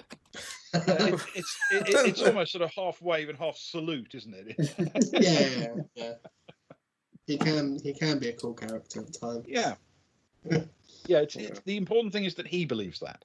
Just not today. So yes, the five of your party are now standing on that rear ramp, and you watch as Kat makes her slightly less impressive takeoff. Actually, she moves the boat away and tries to do a sort of really elegant pull up and move, but actually slightly misclutches it, and it ends up settling back onto the sea before picking up and going properly. No, it's not better than what we could do. Definitely didn't do that. And you see her disappear towards the south. Cool. Agnar will turn to it was Cara who first met her, wasn't it? He said, "Oh, do you think it's worth sending her a message? Is it going to take her 3 hours to get back here when we do need picking up? Is it worth forewarning her?" Oh yeah. Perhaps. Just ask her how long it will take her to get back. Yeah. Okay. Maybe. I'll do that. Well, if you're going to be 3 hours out, then it could be a reasonable turnaround. Yeah, when the time comes. Yeah. Depending on, I suppose, which direction we travel in on this ship. If we do. I'll send something like that. I'll just send a hi emoji, usual sort of like I have been having with her. Are you coming out from the same place? Are we expecting a similar length pickup? Like, do we need to plan in advance a little bit? Question mark emoji. Smiley face. Okay. Yes, you get a response pretty much immediately, which says, yes, in fact, since you're going a bit further north, it might be even a bit longer. Okay. It's good to know. Thank you. Emoji. Fist. Emoji is clearly the way to go. Emojis. I've just run out. It's late. I've run out of emojis. She knows. She knows it more than me. I'll just leave it to her. Okay. So as you sort of are welcomed up the ramp by this chap at the top, he introduces himself. He says, "Hi, I'm Don Dorelli." Oh, hang on. How are we spelling this? Like Don as in a mafia Don? Dawn, Dorn, Dorn. Dorelli, DERELLI. Oh, what do you do, Don Dorelli? I'm the everything the captain isn't on this ship. Oh, the first mate. Is it does that mean it's a 2-man crew then? Yeah, just two of us run the place. This is it's quite the vessel for the two of you. Well, hats off to you, Agnosos. Well, thank you. Bear in doesn't mind, matter. the reason for the size of the ship isn't so that we have lots of space. It's so the fish have lots of space. Big fish. Lots of fish. Lots of fish. What's the name of the captain? What's the name of this beautiful ship? The Explorer 3. Oh, a beautiful name. Yeah, she's called the Explorer 3, and you'll meet the captain in a minute. But first of all, she's got a few things to do for a moment. But secondly, I don't think you're going to want to miss being on deck for this bit. And he sort of waves up towards the bridge at the forward edge, where you see someone peering out of the rear of the bridge structure, and as he waves out and gets a response, the person disappears and presumably heads forward to the relevant part of the bridge to operate this, and he smiles to you and he says, "I bet you think this is a catamaran, right?" It's what it looks like. It's what we've been told. Yeah, not a catamaran. Everyone thinks it's a catamaran. No, this isn't a catamaran. This is a hydrofoil. Ah. And even as he's explaining that deep underwater at the bottom of the hulls, there are sort of hydrofoil shaped pieces running across between them. Even as he's explaining that concept, that essentially what you're looking at with the sort of catamaran hulls is only the top and sides of a tunnel, the bottom being hidden deep underwater. You get that sense of the power and the acceleration of the engines on the boat, and as it goes, you can feel it begin to lift and begin to accelerate, and before too long, there is this enormous rooster tail plume of white water foam behind you, and the ship must be getting close to 100 knots.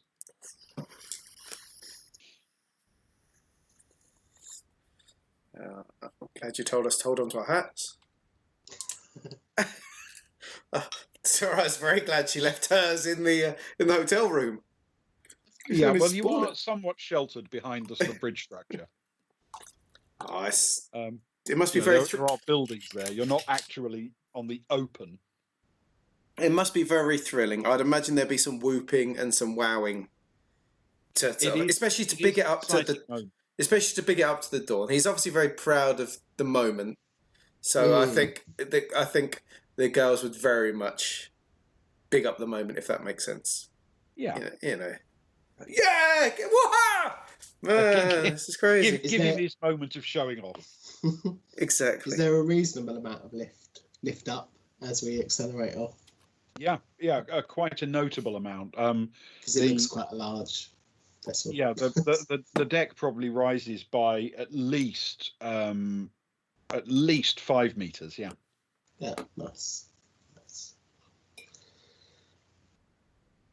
Yeah, and once he's judged that you've had your moment to enjoy his technological marvel, he leads you forward into one of the forward parts of the structure, and then up a flight of stairs into the top level, and takes you straight through to the bridge, where he introduces you to the captain. She turns around and looks you up and down and says, "Hi, welcome aboard. I'm Patry Pelamorin." Oh, how are we spelling that? As easily as possible. Patri Patri, yep. Pelemorin. Yeah. Oh, Patry Pelamorin. It flows off the tongue. Yeah. And she says, "You're on my boat. Now, apparently, we're going to this this cove off the northern island." That's what we've been told, I believe. Okay. And sort of looks back to everyone else. Again, looking for that Fair enough. Yeah. It's I mean, I obviously don't want to tell you how to do your business. It just seems an odd choice to me, but doesn't matter. I go where I'm told to go. We're being told to get you there as fast as possible. So I'll let Dawn show you where you can throw your stuff. We've probably got, somewhere between 7 and 8 hours before we get there. Oh. Ooh, blimey. Can I now say, can you do us a favour? We could potentially make it worth your while, depending on, I don't know how much they pay you to get this there as fast as possible. Just make it take a little bit longer. A little bit longer, if you wouldn't mind. It's such a tremendous vessel. We could ease off the throttle if you want it to take a little bit longer. Sure. As long as it won't get you in any trouble. No, Wonderful. none at all. No, I figured you'd want to get there as fast as possible, but if you're happy for a slower turnaround, essentially we've got about 600 miles to go. There's a little bit of lousy weather up ahead, but nothing to worry about. Ah, wonderful. He just looks back at the rest of the group and just says, "It's a power play." Oh, power play. I was wondering. We'll leave him waiting for a few hours. He thanks the captain and just says, "What's so unusual about the cove, if you don't mind me asking?" There's a sort of look that crosses her face for a moment, as if she's wondering if you're on the same page as she is, and then she says, "As far as I know, absolutely nothing." I see. Yeah, I understand now. Well, we're hoping to find different. Every now and then, people go out there. They go looking for special fish or something. I don't know. But as far as I'm aware, we've never actually caught any special fish anywhere near there, and the sea bats don't congregate there when they're hunting. And you'd think, if there were really tasty fish out there, you'd see sea bats, right? See that? That is what one would think. Agno replies. And turns back to... Was that one of yours that actually shouted out sea bats, or was that me? Yeah, that was me. Sea bats. Me and them, to be honest. Sea bats. Cara will lean forward. How big are these sea bats?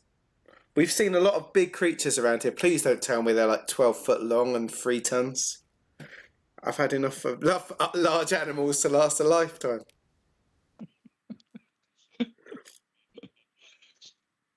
Okay. Well, I mean, sea bats aren't... I mean, they're quite big, yeah, fairly big. Ocean going, you know. Yeah. Okay. But they can't swallow us in one mouthful.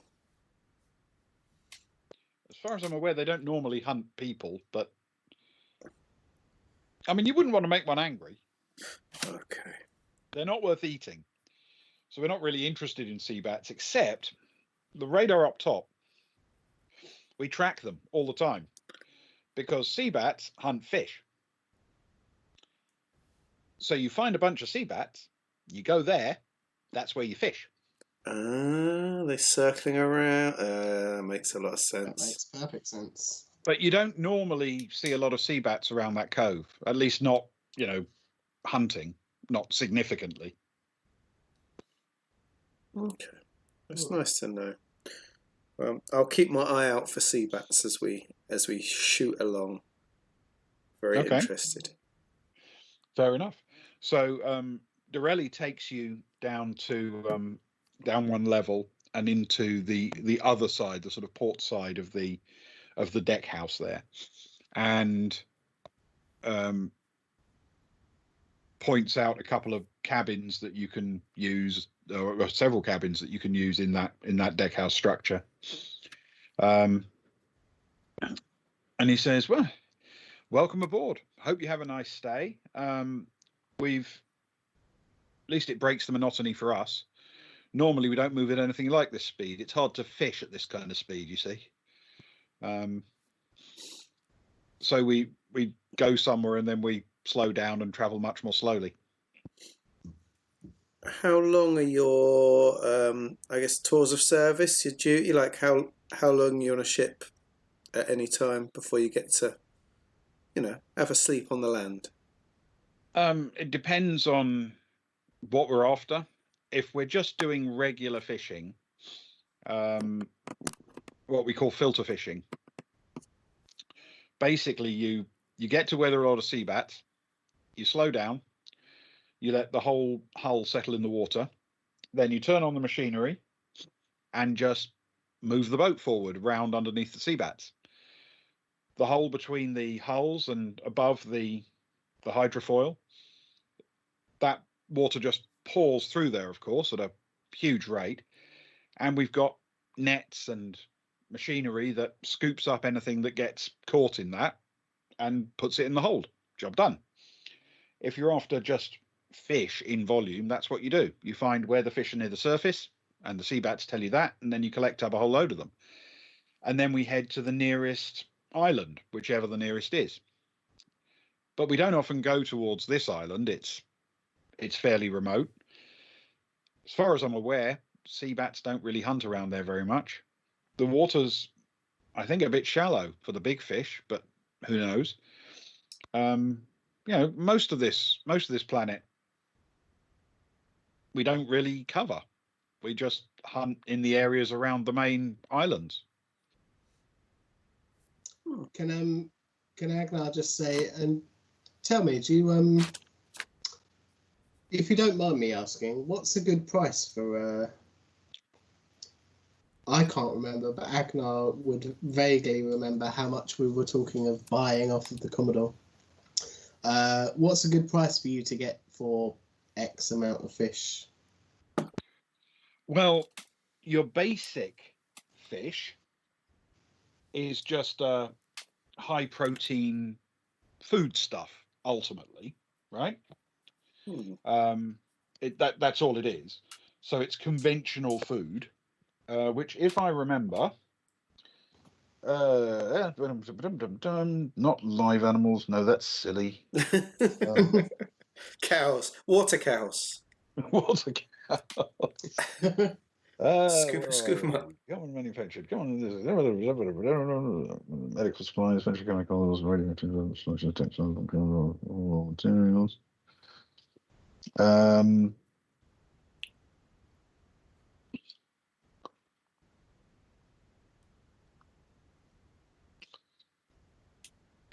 What are we? Basic food. Well, rare foods. These would probably be luxury, actually. I would think. Luxury. Yeah. It's a slightly more unusual thing. Yeah. So luxury consumables. I mean, of the order of 20,000 credits per ton as a base price. That kind of number. Okay. And then he'll say, and what if we were talking about, because we were talking about one specific type, weren't we? Were we talking about the strawberry flavoured fish? You're still thinking of your strawberry. You're always thinking of that strawberry flavoured fish. We were talking one specific type of fish, weren't we? I think something that was. Well, he suggested that there were some very fancy fish, that were particularly highly prized. Yeah, the ones that went off to Varga. Zidani. Zidani, yeah. Worlds, yes. Was that? Those were the ones. So Agnar will say to him, "What if we were talking sort of something that was going to get exported to Zidane, something slightly more exotic, but from your end, what would be a good price for a ton of that? You could probably, for the right buyer, get at least double the price of even basic but high quality luxury fish. He'll sort of give Cara a bit of an eye, as if, take note of those prices. And I would say, she's taking note of the prices. literally taking note. Thank you. That's, it's all very interesting.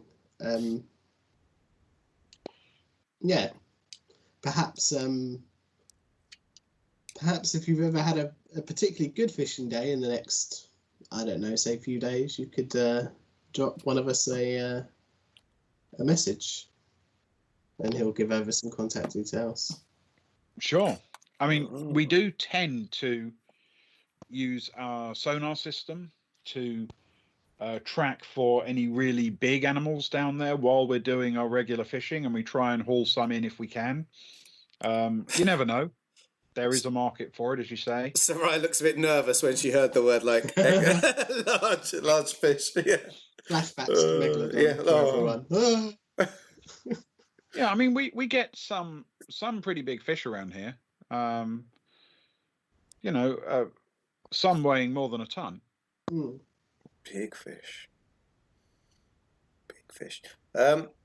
Cara's going to lean a bit close, and she's going to say, do you know of a wise ichthyologist by the name of Mattis Fess? Sure. I haven't seen him in a while, but the only other time I've actually been to this cove was taking him there. How did he come across that? We know, we've met him. We sort of we're friends with him. We go back a few systems, to be honest.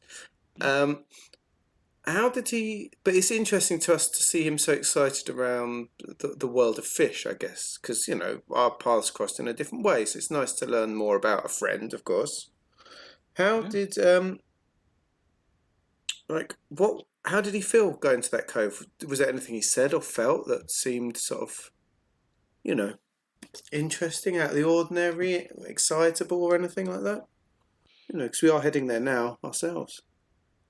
Can you roll a persuade with your choice of intellect or social? I'm glad I chose Cara to say that. Oh, they're a bit cold though. Oh, it's a 7, but that should be enough. What was it? Persuade plus. Oh, okay. Intellect or social? Oh, I can't find them. That's +4, so it's 11. That's all right. Okay. Well, yeah, 11 is. It's normal. It's normal. I say it's all right. That's me being presuming. 11's normally okay. Yeah. 11 is very good. Yes. He sort of thinks for a second. He says, "Well, there was one funny thing. I was chatting about it with the skipper. For a guy who convinced the Commodore to take one of these boats and take it all the way to that cove to go looking for fish, he didn't seem to have an awful lot of interest in the fish we were catching. As we turned around in the cove, we were getting some fish, not very many, but we were getting some, and you'd think maybe he would be interested in that. But he didn't actually seem all that interested in the fish at all." I do on those, like on a TV where they have where the character pauses everything and sort of does a turn to camera, I guess. Yep, breaking the fourth wall. I'm breaking the fourth wall here just because it's a part of a chat with you, and we rarely do it on this stream, to be honest, I guess. That ties in because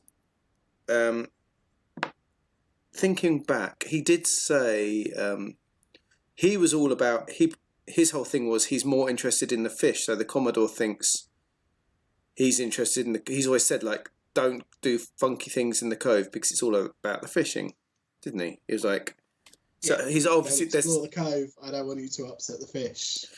So obviously he's got something in the cove that is not. He's told two different things to two different people.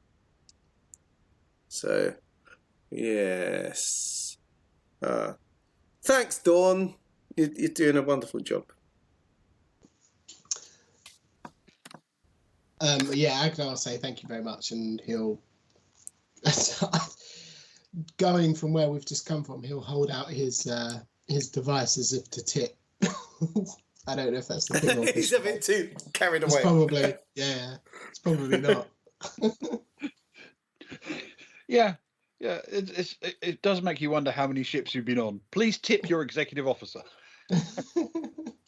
Yes. Yeah, he sort of looks you a little bit confused. Okay. But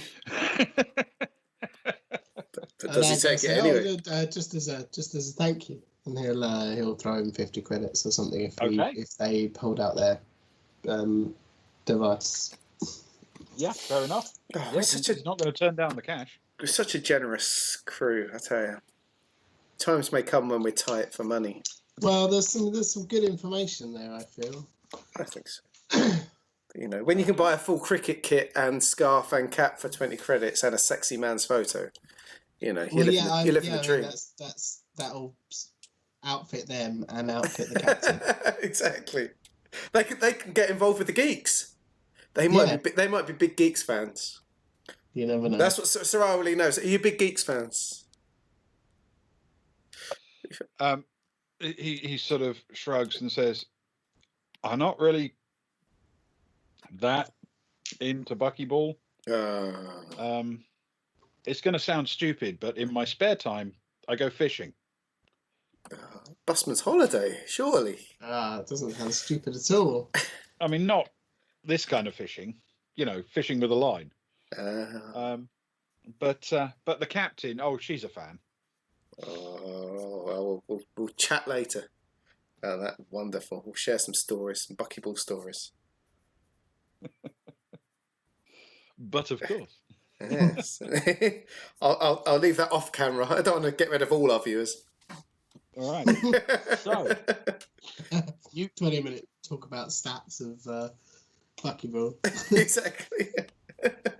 As it was, you were already going to make it to the cove, well into the late afternoon, even despite an early start. You are now going to be arriving early evening because you've eased the pace off a little bit. It's still light as the engines throttle back and the boat settles down onto its hulls and moves more gently into the cove itself. And the captain sends out a message saying, "We're here."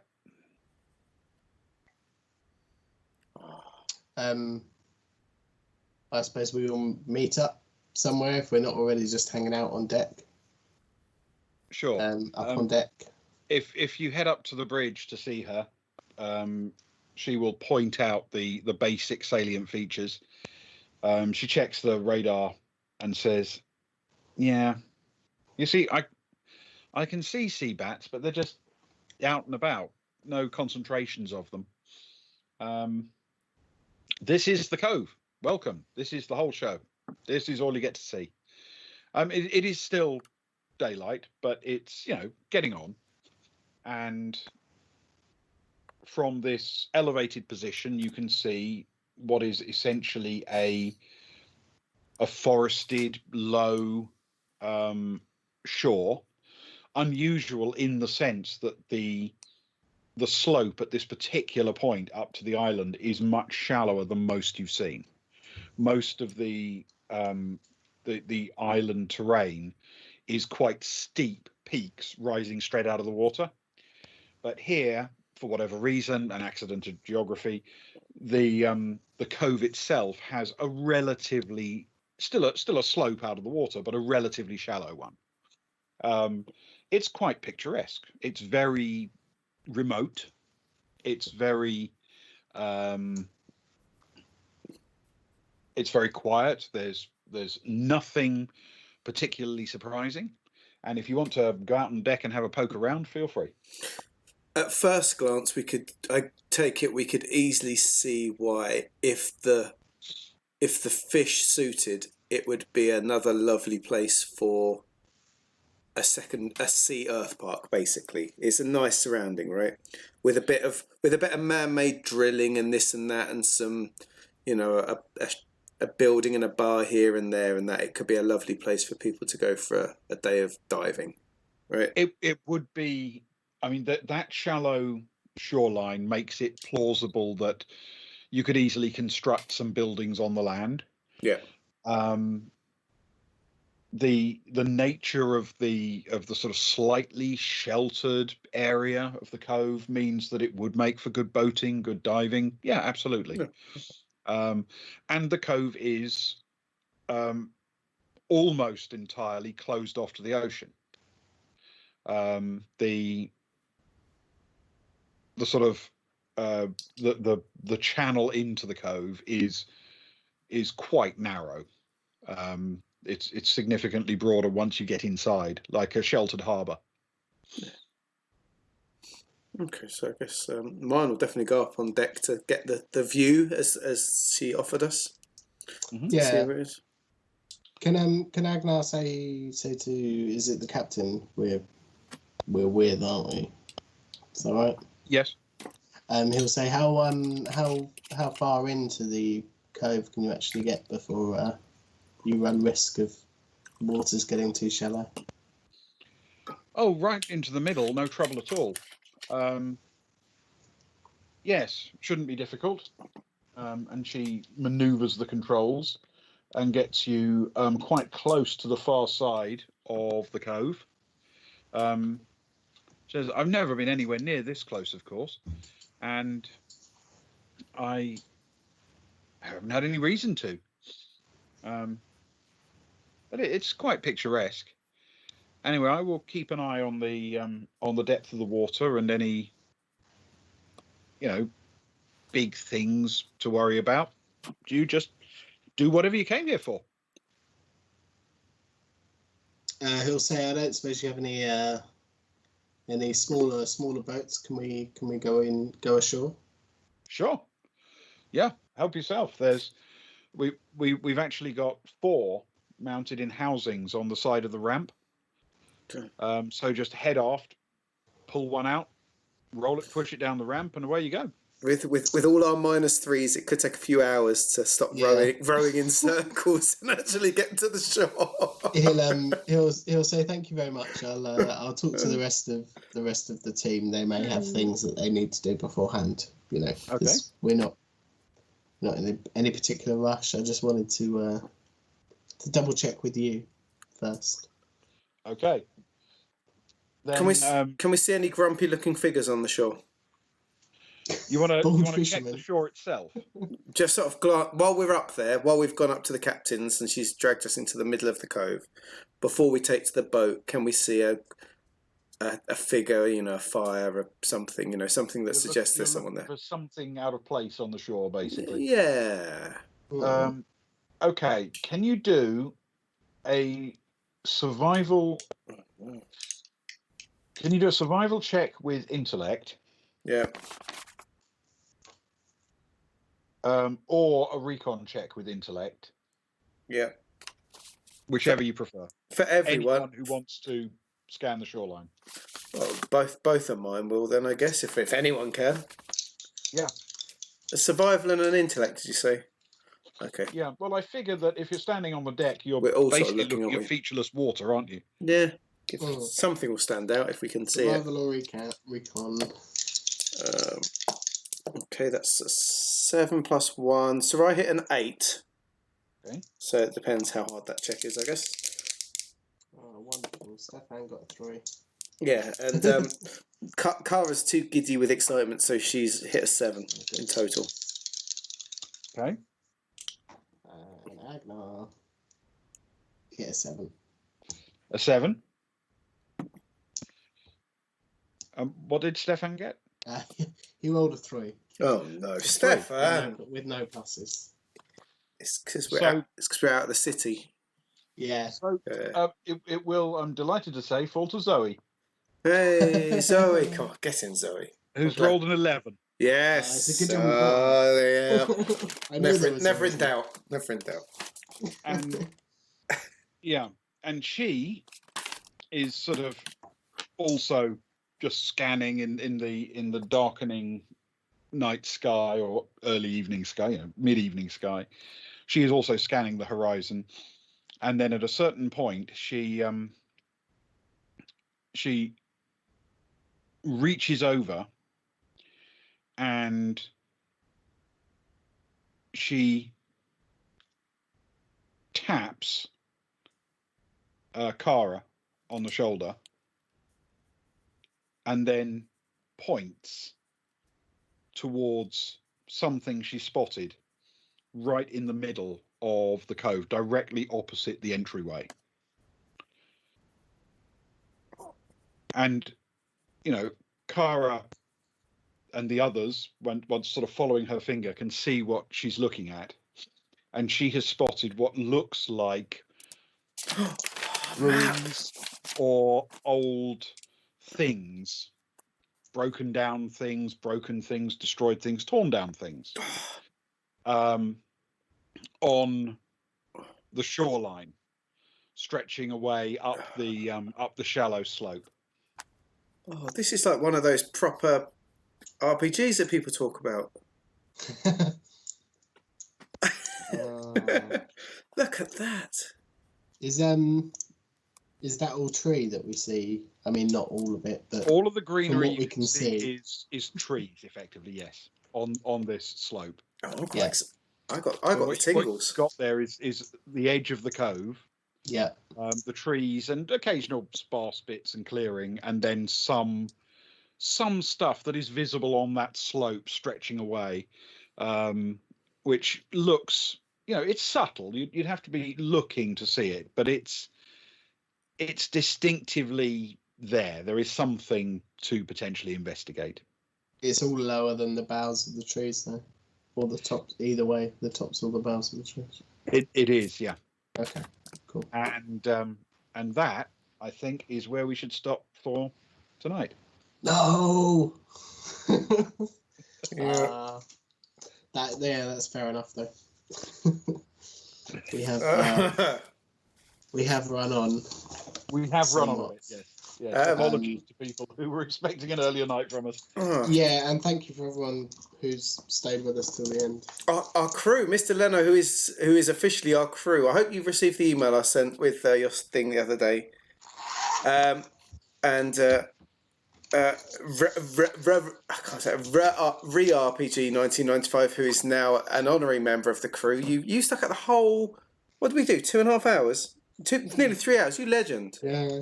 You absolute legend. We were really happy to have you with us and joining in. Thank you, and anyone else that's here and joined in. We really appreciate it. We would normally end the stream here, and we probably kind of will, but at the same time we will raid, as is our want. So please feel free to raid. We'll pick something out handpicked that's quite good.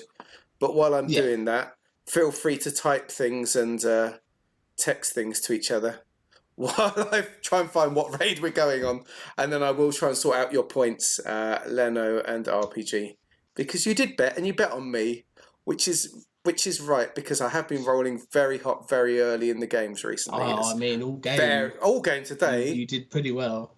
And to be fair, when I hit a 5 or 6, I was hitting with a +4, so I was doing all right today. Yeah. Last week I think I was pretty rubbish. But you were rolling rubbish this week, so it's a team balance. I think as long as we both don't roll rubbish in the same week, then we're okay. All we need is one of us to be good, and if we're not good, Zoe is like she was then. Zoe's a powerhouse. Exactly. So anyway, if I remember to edit the end of the video when I do the highlight in a couple of weeks, I'll probably end here. So thank you everyone that's watched to this point. Twitter @BoysBaltic. I hope you enjoy our random approach to things. Otherwise, I'm now going to. Hopefully, I've edited by now. If I've not, I'm sorry. I'm going to look for a raid. Feel free to stay while I look for a raid or go. It's up to you. But I think I picked well last night. I think I did. I watched that today, actually. I was really enjoying that. Too many. That was great fun. Yeah, it was really good fun. I thought with the mechs, and they do Cthulhu as well. So I'll be quite happy to go back to them another night as well. Mhm. I'll have a look and see definitely. I'll have a look and see what's going on tonight. Let's see what we can find. I've been picking some good followers. We've got D&D. Let's see what else we've got. Bear with me. Talk amongst yourselves. Yeah. Well, I thought that was quite a fun game. Had a little bit of many things in it. Yeah, bit of shopping. Bit of Oh, it's seafaring. Portuguese. There's an alien one, but it's in Portuguese. That's really disappointing. Cthulhu, Portuguese. The Witcher, Portuguese. Oh, for goodness sake. I mean, we're not actually opposed to the Portuguese, you understand. I It's love just the that we don't Portuguese. speak the language. Yeah, I mean, with RPGs, it tends to be quite critical that you understand what people are talking about sometimes. Yes. Oh, Yes. Shakespearean actors play Blade. Oh, I'll tell you what, we're going straight to that. That's got to be tried, hasn't it? Ghostlight RPGs, right? We're off it. Portuguese Shakespearean actors play Blade. Mr. Lano, you're joining us, aren't you, for this? At least for a few minutes, right? This is some good stuff. What's it called? It sounds good. Ghostlight RPGs. Let's go. Ghostlight RPGs. There we go. Thanks, everyone. Yes, Thank you all. Right, 5, 4, 3, 2, 1. Off we go. Tap raid now. Raid now. We're going with 4. Good work, team. There we go. And, we are